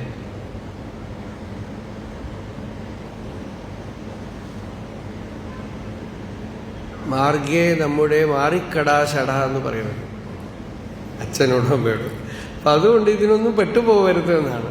മനസ്സിന് സമാധാനം വേണം എങ്കിൽ ഈ ഗൃഹത്തിലെ അനാസക്തി, ഒരു ടാബ്ലറ്റ് ഭഗവാൻ ഗീതയിൽ തന്നിട്ടുണ്ട്. അസക്തി അനഭിഷ്വംഗ പുത്രദാര ഗൃഹാദിഷു നിത്യം ച സമചിത്തത്വം ഇഷ്ടാനിഷ്ടോപപത്തിഷു. ഇതൊരു ടാബ്ലറ്റാണ്. ഇത് സന്യാസികൾക്കുള്ളതല്ല, ഇത് ഗൃഹസ്ഥന്മാർക്കുള്ളതാണ്. എന്താണെന്ന് വെച്ചാൽ ഗൃഹസ്ഥന്മാർക്കല്ലേ ഇതൊക്കെ ഉള്ളൂ. അവർക്കാണ് പറയണത് പുത്രദാര ഗൃഹാദിഷു. ഭാര്യയോടോ ഭർത്താവിനോടോ കുട്ടികളോടോ ഒക്കെ അസക്തി അനഭിഷ്വംഗം. ഇവരെൻ്റെ ആണ്, എൻ്റെ ആണെന്ന് വിചാരിച്ച് സ്നേഹമാണെങ്കിൽ കുഴപ്പമില്ല, ഞാൻ പറയണതൊക്കെ കേൾക്കണം. ഞാൻ എണീക്കാൻ പറഞ്ഞാൽ എണീക്കണം, നിൽക്കാൻ പറഞ്ഞാൽ നിൽക്കണം, ഇരിക്കാൻ പറഞ്ഞാൽ ഇരിക്കണം. ഇത് വിഷമമാണ്, ഇത് ദുഃഖിക്കും നമ്മള്. അഭിഷ്വംഗം എന്ന് വെച്ചാൽ മമത. അഹമേതേഷാം മമ ഏതേ, ഇതാണ് അഭിഷ്വംഗം. ശങ്കരാചാര്യർ പറഞ്ഞു. ഇത് ഈ അറ്റാച്ച്മെന്റ്, ഈ ഞാൻ എന്നുള്ള അഹങ്കാരമാണ് ദുഃഖത്തിന് കാരണം എന്ന് പറഞ്ഞു. ഈ അഹങ്കാരം ഇതിന്റെ ഉള്ളിലൊക്കെയാണ് ഇരിക്കുന്നത്. നമ്മൾ എന്റേന്ന് കരുതുന്ന വസ്തുക്കളിലൊക്കെ ഇരിക്കുന്നുണ്ട്. എന്റെ കാറ് എങ്ങനെയുണ്ട്? ഏത് കാറാണെങ്കിലും വണ്ടി ഓടും അല്ലേ? അത് ഇങ്ങനത്തെ കാറ്, അങ്ങനത്തെ കാറ്, അങ്ങനെ.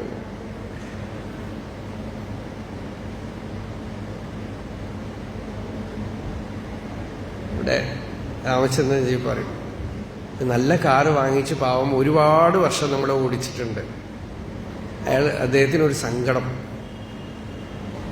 സ്വാമി മാത്രാണ്. എന്ത് കാറാണ്?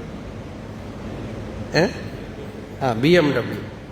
സ്വാമി മാത്രാണ് ഈ കാർ എന്താണെന്ന് ചോദിക്കാത്തത്. കുറേ വർഷങ്ങൾ കഴിഞ്ഞു, അപ്പോഴാണ് ഞാൻ ആലോചിച്ചത്, അപ്പൊ ഈ കാറിന് എന്തോ ഒരു വിശേഷമുണ്ട് എന്ന് പറഞ്ഞിട്ട്. ഇതിനേക്കാളും തമാശ, നമ്മളുടെ കൊച്ചിയിലൊരു ഭക്തൻ, അദ്ദേഹം ആദ്യമായിട്ട് ഈ BMW കാർ വാങ്ങിച്ചു. നല്ല കാറ്,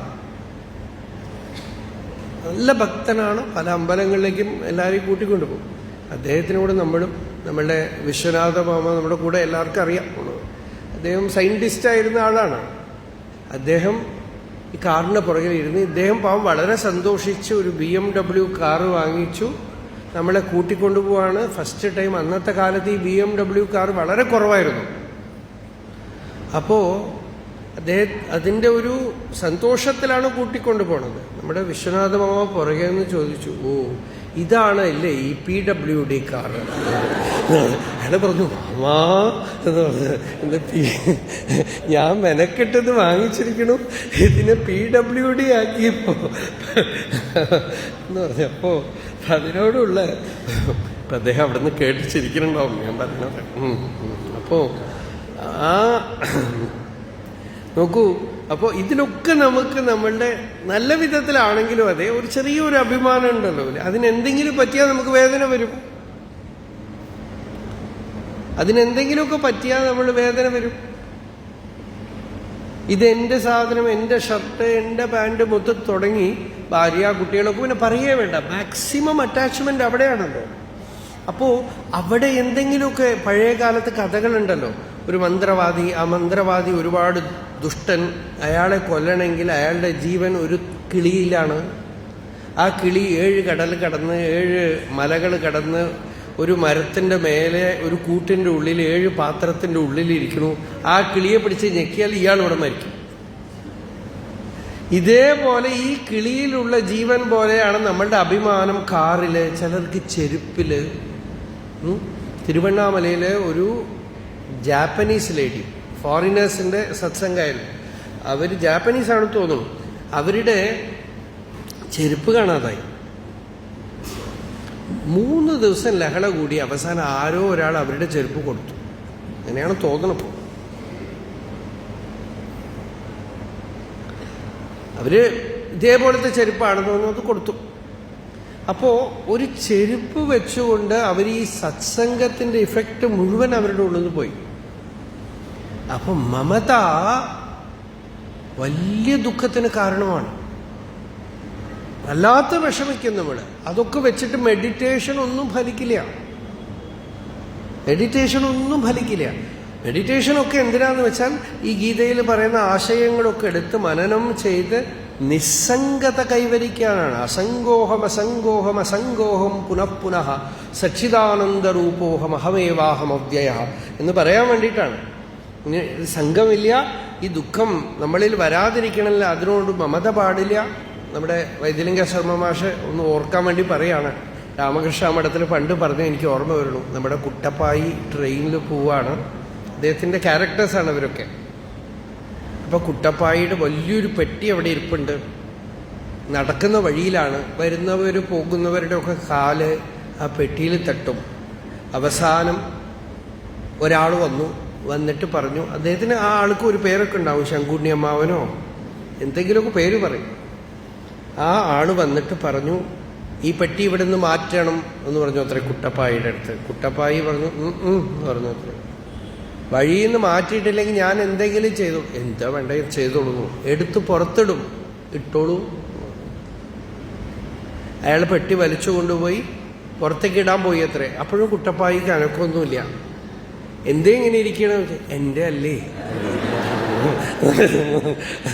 എൻ്റെ അല്ലേ എന്ന് പറഞ്ഞു. അപ്പൊ അതുപോലെ നമ്മളുടെ ആണെങ്കിൽ അങ്ങനെ ഇരിക്കുമോ? നമ്മളുടെ ആണെങ്കിൽ നമ്മൾ വേദനിക്കും. എൻ്റെ ആണെങ്കിൽ വേദന വരും. അപ്പൊ ഞാന് എൻ്റെ അഹം മമേദം ഇതി നൈസർഗികോയം ലോകവ്യവഹാര എന്നാണ് ബ്രഹ്മസൂത്ര ഭാഷ്യം തുടങ്ങുമ്പോൾ തന്നെ ശങ്കരാചാര്യർ പറയുന്നത്. സകല ലോകവ്യവഹാരങ്ങളുടെയും പ്രോബ്ലത്തിന്റെ ബീജം ഞാന് എൻ്റെ. അപ്പൊ മമതയിൽ എവിടെയെങ്കിലുമൊക്കെ പിടിച്ച് ഞെക്കിയാൽ മതി, വേദനിക്കും. അതുകൊണ്ടാണ് ഭഗവാൻ ഈ പ്ലേസസ് ഒക്കെ കാണിച്ചു തന്നത്. അസക്തി അനഭിഷ്വംഗ പുത്രദാര ഗൃഹാദിഷു. വീട്, എൻ്റെ വീട്, ഞാൻ കെട്ടിയിട്ടിരിക്കുന്ന വീട്, അതിലെന്തെങ്കിലും ആയിക്കഴിഞ്ഞാൽ വല്ലാത്ത വേദന. നിത്യം ച സമചിത്തത്വം. സമചിത്തത്വത്തിന് ഇതൊക്കെ തടസ്സമാണ്. സമചിത്തത്വമാണ് നമുക്ക് വേണ്ടത്, യോഗം. ആ സമചിത്തത്വത്തിന് ഇവിടെ എവിടെയെങ്കിലുമൊക്കെ പിടിച്ച് ഞെക്കിയാൽ പോയി പോകും. നമ്മൾ പാവം, നമ്മള് ടെൻഷനും സ്ട്രെസ്സും ബിപിയും ഒക്കെ കൂടും. നമുക്ക് ടെൻഷനാവും, വിഷമാവും. കാരണം എവിടെയെങ്കിലുമൊക്കെ ഒന്ന് പിടിച്ച് ഞെക്കിയാൽ നമുക്ക് വേദനിക്കും. ഇതൊക്കെ നമ്മൾ തന്നെ ജീവിച്ച് കണ്ടുപിടിക്കണം, എല്ലാവരും കണ്ടുപിടിക്കണം. ഒരാളും ഇതില് വ്യതിരേകമല്ല. സന്യാസികൾക്ക് ആശ്രമം, അതുകൊണ്ട് തന്നെ വിഷമം ഉണ്ടാവും. എന്നാ ആശ്രമോ യതേഹേ ധർമ്മഹേതു എന്ന് ഭാഗവതം പറയുന്നുണ്ട്. എന്താന്ന് വെച്ചാൽ അവിടെ ആശ്രമത്തിൽ എന്തെങ്കിലും സംഭവിച്ചാൽ, ശിഷ്യന്മാർക്ക് എന്തെങ്കിലും സംഭവിച്ചാൽ ഗുരുവിന് വിഷമമുണ്ടാവാം. ഇത് ഒന്നും തന്നെ ജ്ഞാനത്തിന് അനുകൂലമല്ല. അനാസക്തി ആണ് മുഖ്യം എങ്കിൽ ത്യക്വാ ഗൃഹേരതിം, ഈ വീടിനോടോ മറ്റോ ഒക്കെ ഉള്ള ഈ പറ്റിക്കൂടല്, അതൊക്കെ ഗൃഹമൊക്കെ ഇരിക്കട്ടെ, ഭംഗിയായിട്ട് ചെയ്യൂ. ഒരു ഗൃഹം തപോവനമായിട്ടിരിക്കട്ടെ, ഈ ജ്ഞാനത്തോടുകൂടെ ഇരുന്നു കൊള്ളാം, അനാസക്തിയോടെ പ്രിയമായിട്ട് ഇരുന്നു കൊള്ളാം. അങ്ങനെയുള്ളവരും ഉണ്ട്. ചിലരൊക്കെ കാണാറുണ്ട്, മക്കളുടെ കാര്യത്തിലോ അവർക്ക് അവരുടെ സ്വാതന്ത്ര്യം, അവർക്ക് വേണ്ട നല്ലതൊക്കെ പറഞ്ഞു കൊടുക്കും, ഒരു വിഷമമില്ല. ചിലർക്കൊക്കെ പൂർവജന്മ സംസ്കാരത്തിന്റെ ഫലമായി അങ്ങനെ ഒരു സമത കാണുന്നുണ്ട്. മക്കളാ ചെയ്യാണോ ചെയ്തോളൂ, ഇത് ചെയ്യുകയാണെങ്കിൽ ചെയ്തോളൂ, നല്ലത്, നിനക്കറിയാലോ, നീ നിന്റെ വഴിക്ക് നടന്നോളൂ, എന്തെങ്കിലും വേണോ ഞാൻ തരാം, ഇത് നല്ലതല്ലെങ്കിൽ നല്ലതല്ല, പറഞ്ഞാൽ കേൾക്കുകയാണെങ്കിൽ കേൾക്കൂ, ഇല്ലെങ്കിൽ ഇല്ല, നീ വിഷമിക്കണ്ടോ, ഞാനുണ്ട് കൂടെ. അപ്പോഴൊക്കെ വരും, ഭംഗിയായിട്ട് അനാസക്തമായിട്ട് നിൽക്കും. ഇത് ആസക്തി കൊണ്ട് ഉപദ്രവിക്കില്ല എന്നർത്ഥം. അപ്പോ ശരിക്കും പറഞ്ഞാൽ ഇത് അറിഞ്ഞു കഴിഞ്ഞാൽ നല്ല ഭംഗിയായിട്ട് കാര്യം നടക്കും. ഇനിയിപ്പോ അങ്ങനെ നടക്കാതെ ഒരുപാട് വിഷമങ്ങളൊക്കെ വന്നാലും ഇയാളുടെ ഈ അനാസക്തി ഇയാളെ രക്ഷിക്കും. അധ്യാത്മവിദ്യയും ഇയാളുടെ ഉള്ളിൽ ഫലിക്കും, അപ്പോഴേ ഫലിക്കുള്ളൂ. അപ്പോ അനാസക്ത അസക്തി അനഭിഷ്വംഗ പുത്രദാര ഗൃഹാദിഷു നിത്യം ച സമചിത്തത്വം ഇഷ്ട അനിഷ്ട ഉപപത്തിഷു. ജീവിതത്തിൽ ചിലപ്പോൾ ഇഷ്ടം നടക്കും, ചിലപ്പോൾ അനിഷ്ടം നടക്കും, രണ്ടിലും സമത്വം. മൈ ചാനന്യയോഗേന ഭക്തി, ഭഗവാനിൽ ഭക്തി. വിവിക്തദേശ സേവിത്വം, ഇടയ്ക്കിടയ്ക്ക് ഏകാന്തത, ഏകാന്തത്തിലിരിക്കൽ. അരതിർജന സംസതി, വലിയ കൂട്ടം ബഹളം, അതിലൊന്നും ഇൻട്രസ്റ്റ് ഇല്ല. ഇങ്ങനെ ഒരുപാട് കാര്യങ്ങൾ ഭഗവാൻ ഗീതയിൽ പറഞ്ഞു. ഇങ്ങനെ ഏകാന്തത്തിലിരുന്ന് ആത്മേച്ഛയാ ഉപനിഷദർത്ഥരസം പിബന്തഃ. ഏകാന്തത്തിലിരുന്ന് എന്ത് ചെയ്യും? ഒരു നല്ല ഗുരുവിന്റെ അടുത്ത് ഇരുന്ന് ഉപനിഷത്തിന്റെ അർത്ഥം കേൾക്കണമെന്നാണ്. നോക്കൂ, ഇതൊക്കെ യതിധർമ്മം കൂടിയാണ്. യതികൾക്ക് ധർമ്മം ഇതാണ്. സന്യാസം എടുത്തു, പ്രണവനിഷ്ഠ, എവിടെയെങ്കിലുമൊക്കെ ഇരുന്ന് വേദാന്ത ശ്രവണം, വേദാന്ത ശ്രവണം ചെയ്യുന്നു. ഉപനിഷത് അർത്ഥരസം പിബന്തഃ, ഉപനിഷത്തിന്റെ അർത്ഥം എന്ന് വെച്ചാൽ മഹാവാക്യാർത്ഥം, നമ്മളുടെ ആത്മാവിനെയാണ് ഉപനിഷത്ത് പറയണത്, സ്വരൂപത്തിനെയാണ് പറയണത്.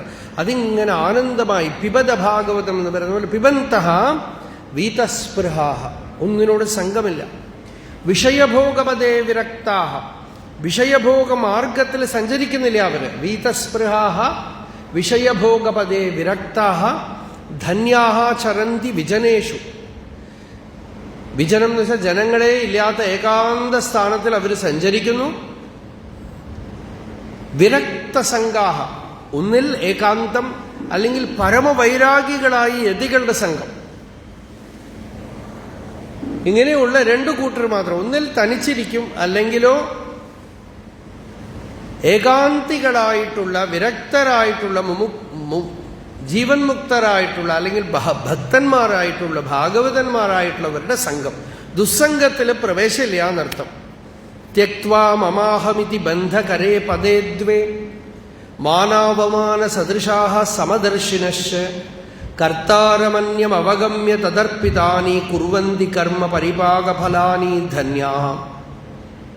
ത്യക്വാ മമ അഹം, ഇത് നമ്മൾ പറഞ്ഞ കാര്യമാണ്. ഞാൻ എൻ്റെന്നുള്ളതൊക്കെ വിട്ട് മാനം അപമാനം എല്ലാത്തിനെയും സമമായി കണ്ടുകൊണ്ട് സമദർശികളായിട്ട് ഭഗവാനാണ് കർത്താവ്, ഭഗവാനാണ് ഭോക്താവ്, ഞാൻ കർത്താവോ ഭോക്താവോ അല്ല എന്നറിഞ്ഞ് അവരുടെ കർമ്മങ്ങൾ എന്തൊക്കെ ചെയ്യാനുണ്ടോ അതൊക്കെ പ്രാരബ്ധവശാൽ ചെയ്യേണ്ട കർമ്മങ്ങൾ നിസ്സംഗമായിട്ട് ചെയ്യുന്നവർ ധന്യന്മാരാണ്.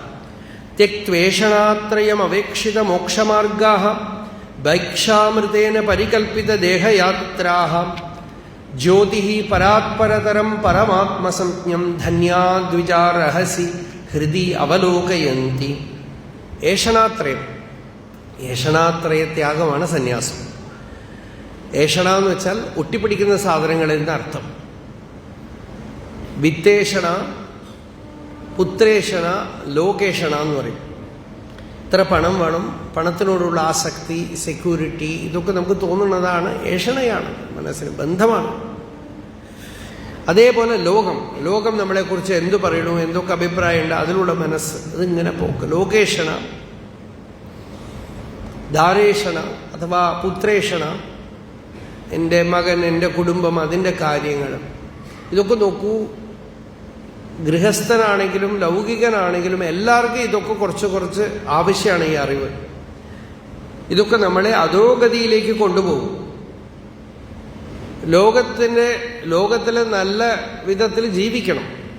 പക്ഷേ എപ്പോഴും ലോകം, ചിലർ പറയും എനിക്ക് ലോകം കുന്തമാണ്, അത് എന്ത് പറഞ്ഞാലും എനിക്ക് കുഴപ്പമില്ല എന്ന് പറയും.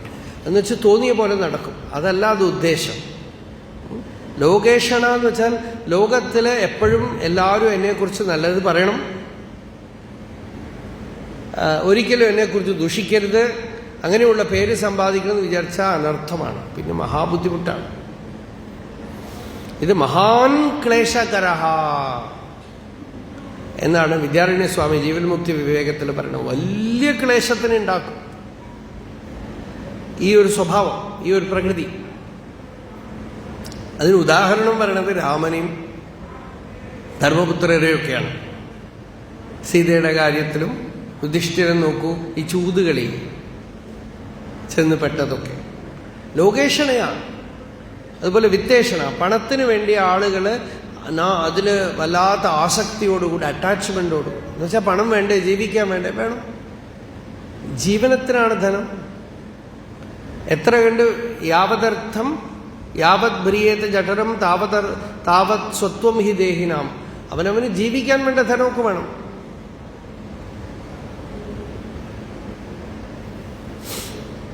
വ്യവഹാരത്തിന് വേണ്ട ധനമൊക്കെ വേണം നമുക്ക്.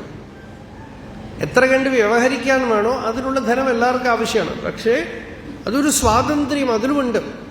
ജീവിക്കാൻ ആരെ ആശ്രയിക്കണേ, നല്ലത്. പക്ഷേ അതിൽ തന്നെ മനസ്സ് വിടുന്നതാണ് വിത്തേഷണം. പിന്നെ പുത്രേഷണ, കുടുംബത്തിൽ മക്കളെയൊക്കെ നോക്കട്ടെ, നോക്കിക്കോളൂ.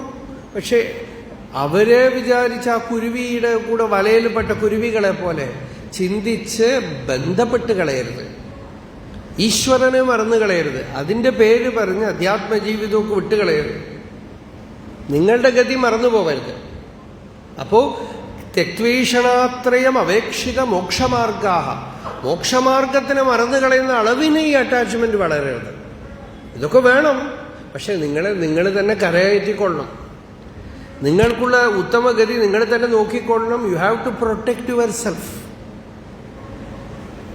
അത് സൂക്ഷിക്കണം. തെക്വേഷണാത്രയം അപേക്ഷിത മോക്ഷമാർഗാഹ.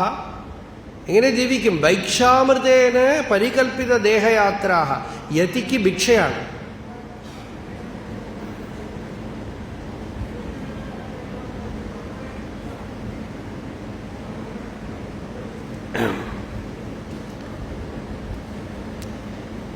ഭൈക്ഷാമൃതേന പരികൽപ്പിത ദേഹയാത്രാഹ.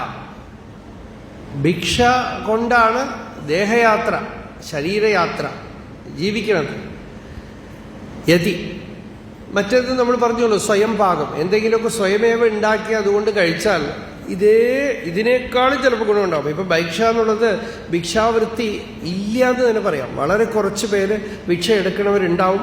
പക്ഷെ ഭിക്ഷ ഇപ്പോൾ വളരെ റിഡൻഡന്റ് ആയി കഴിഞ്ഞു ഒരു വശത്ത്. മറ്റൊരു വശത്ത് ഈ ഭിക്ഷ എന്ന് പറയുന്നത് ഭിക്ഷയ്ക്ക് വിളിക്കണമെന്നൊക്കെ പറഞ്ഞത് ആ ഭിക്ഷ കഴിച്ച ആളുകൾക്ക് ശരീരം ഒരുപാട് പുഷ്ടിപ്പെടും. അതുകൊണ്ട് അങ്ങനത്തെ ഭിക്ഷയല്ല.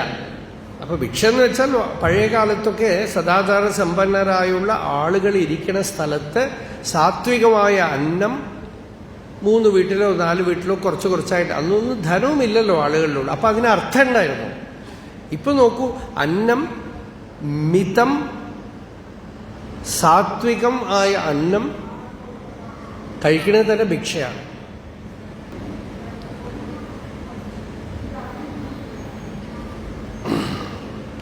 ജ്യോതി പരാത്പരതരം പരമാത്മസംജ്ഞം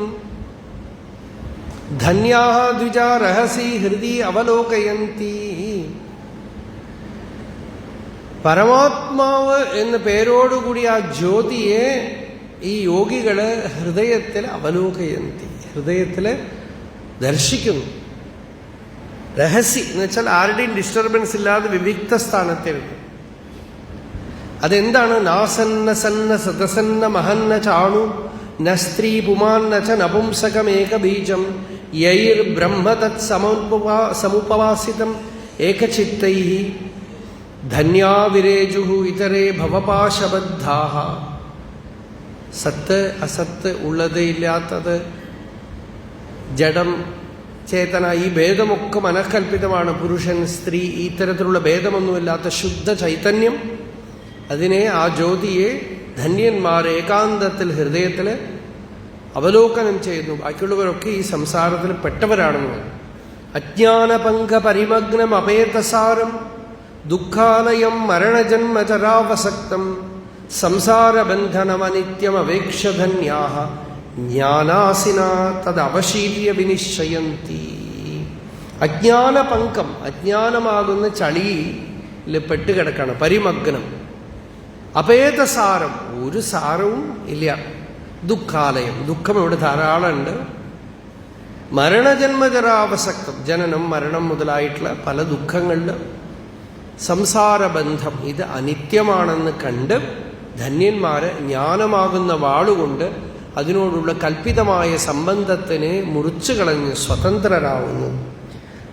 വിനിശ്ചയന്തി, തത്വത്തിനെ നല്ലവണ്ണം നിശ്ചയം ചെയ്യുന്നു. വേദാന്ത വിജ്ഞാന സുനിശ്ചിതാർത്ഥാഃ ശാന്തൈഃ അനന്യമതിഭിഃ മധുരസ്വഭാവൈഃ ഏകത്വനിശ്ചിതമനോഭിഃ അപേതമോഹൈഃ സാകം വനേഷു വിജിതാത്മപദസ്വരൂപം തദ്വസ്തു സമ്യകനിശം വിമൃശന്തി ധന്യാഃ.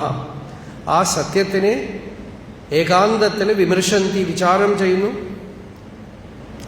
ഏകത്വ നിശ്ചിത മനോഭി, ഏകത്വ നിശ്ചയിച്ച മനസ്സോടുകൂടെ ശാന്തമായി ആത്മാവിൽ നിന്ന് അന്യപദാർത്ഥത്തിൽ മനസ്സ് വിടാതെ മധുരസ്വഭാവൈ, വളരെ ശാന്ത സൗമ്യ സ്വഭാവരായിട്ട് ആത്മസ്വരൂപത്തിനെ ഏകാന്തത്തിൽ ധന്യന്മാര് നല്ലവണ്ണം സമ്യക് അനിശം വിമർശന്തി ധന്യാഃ.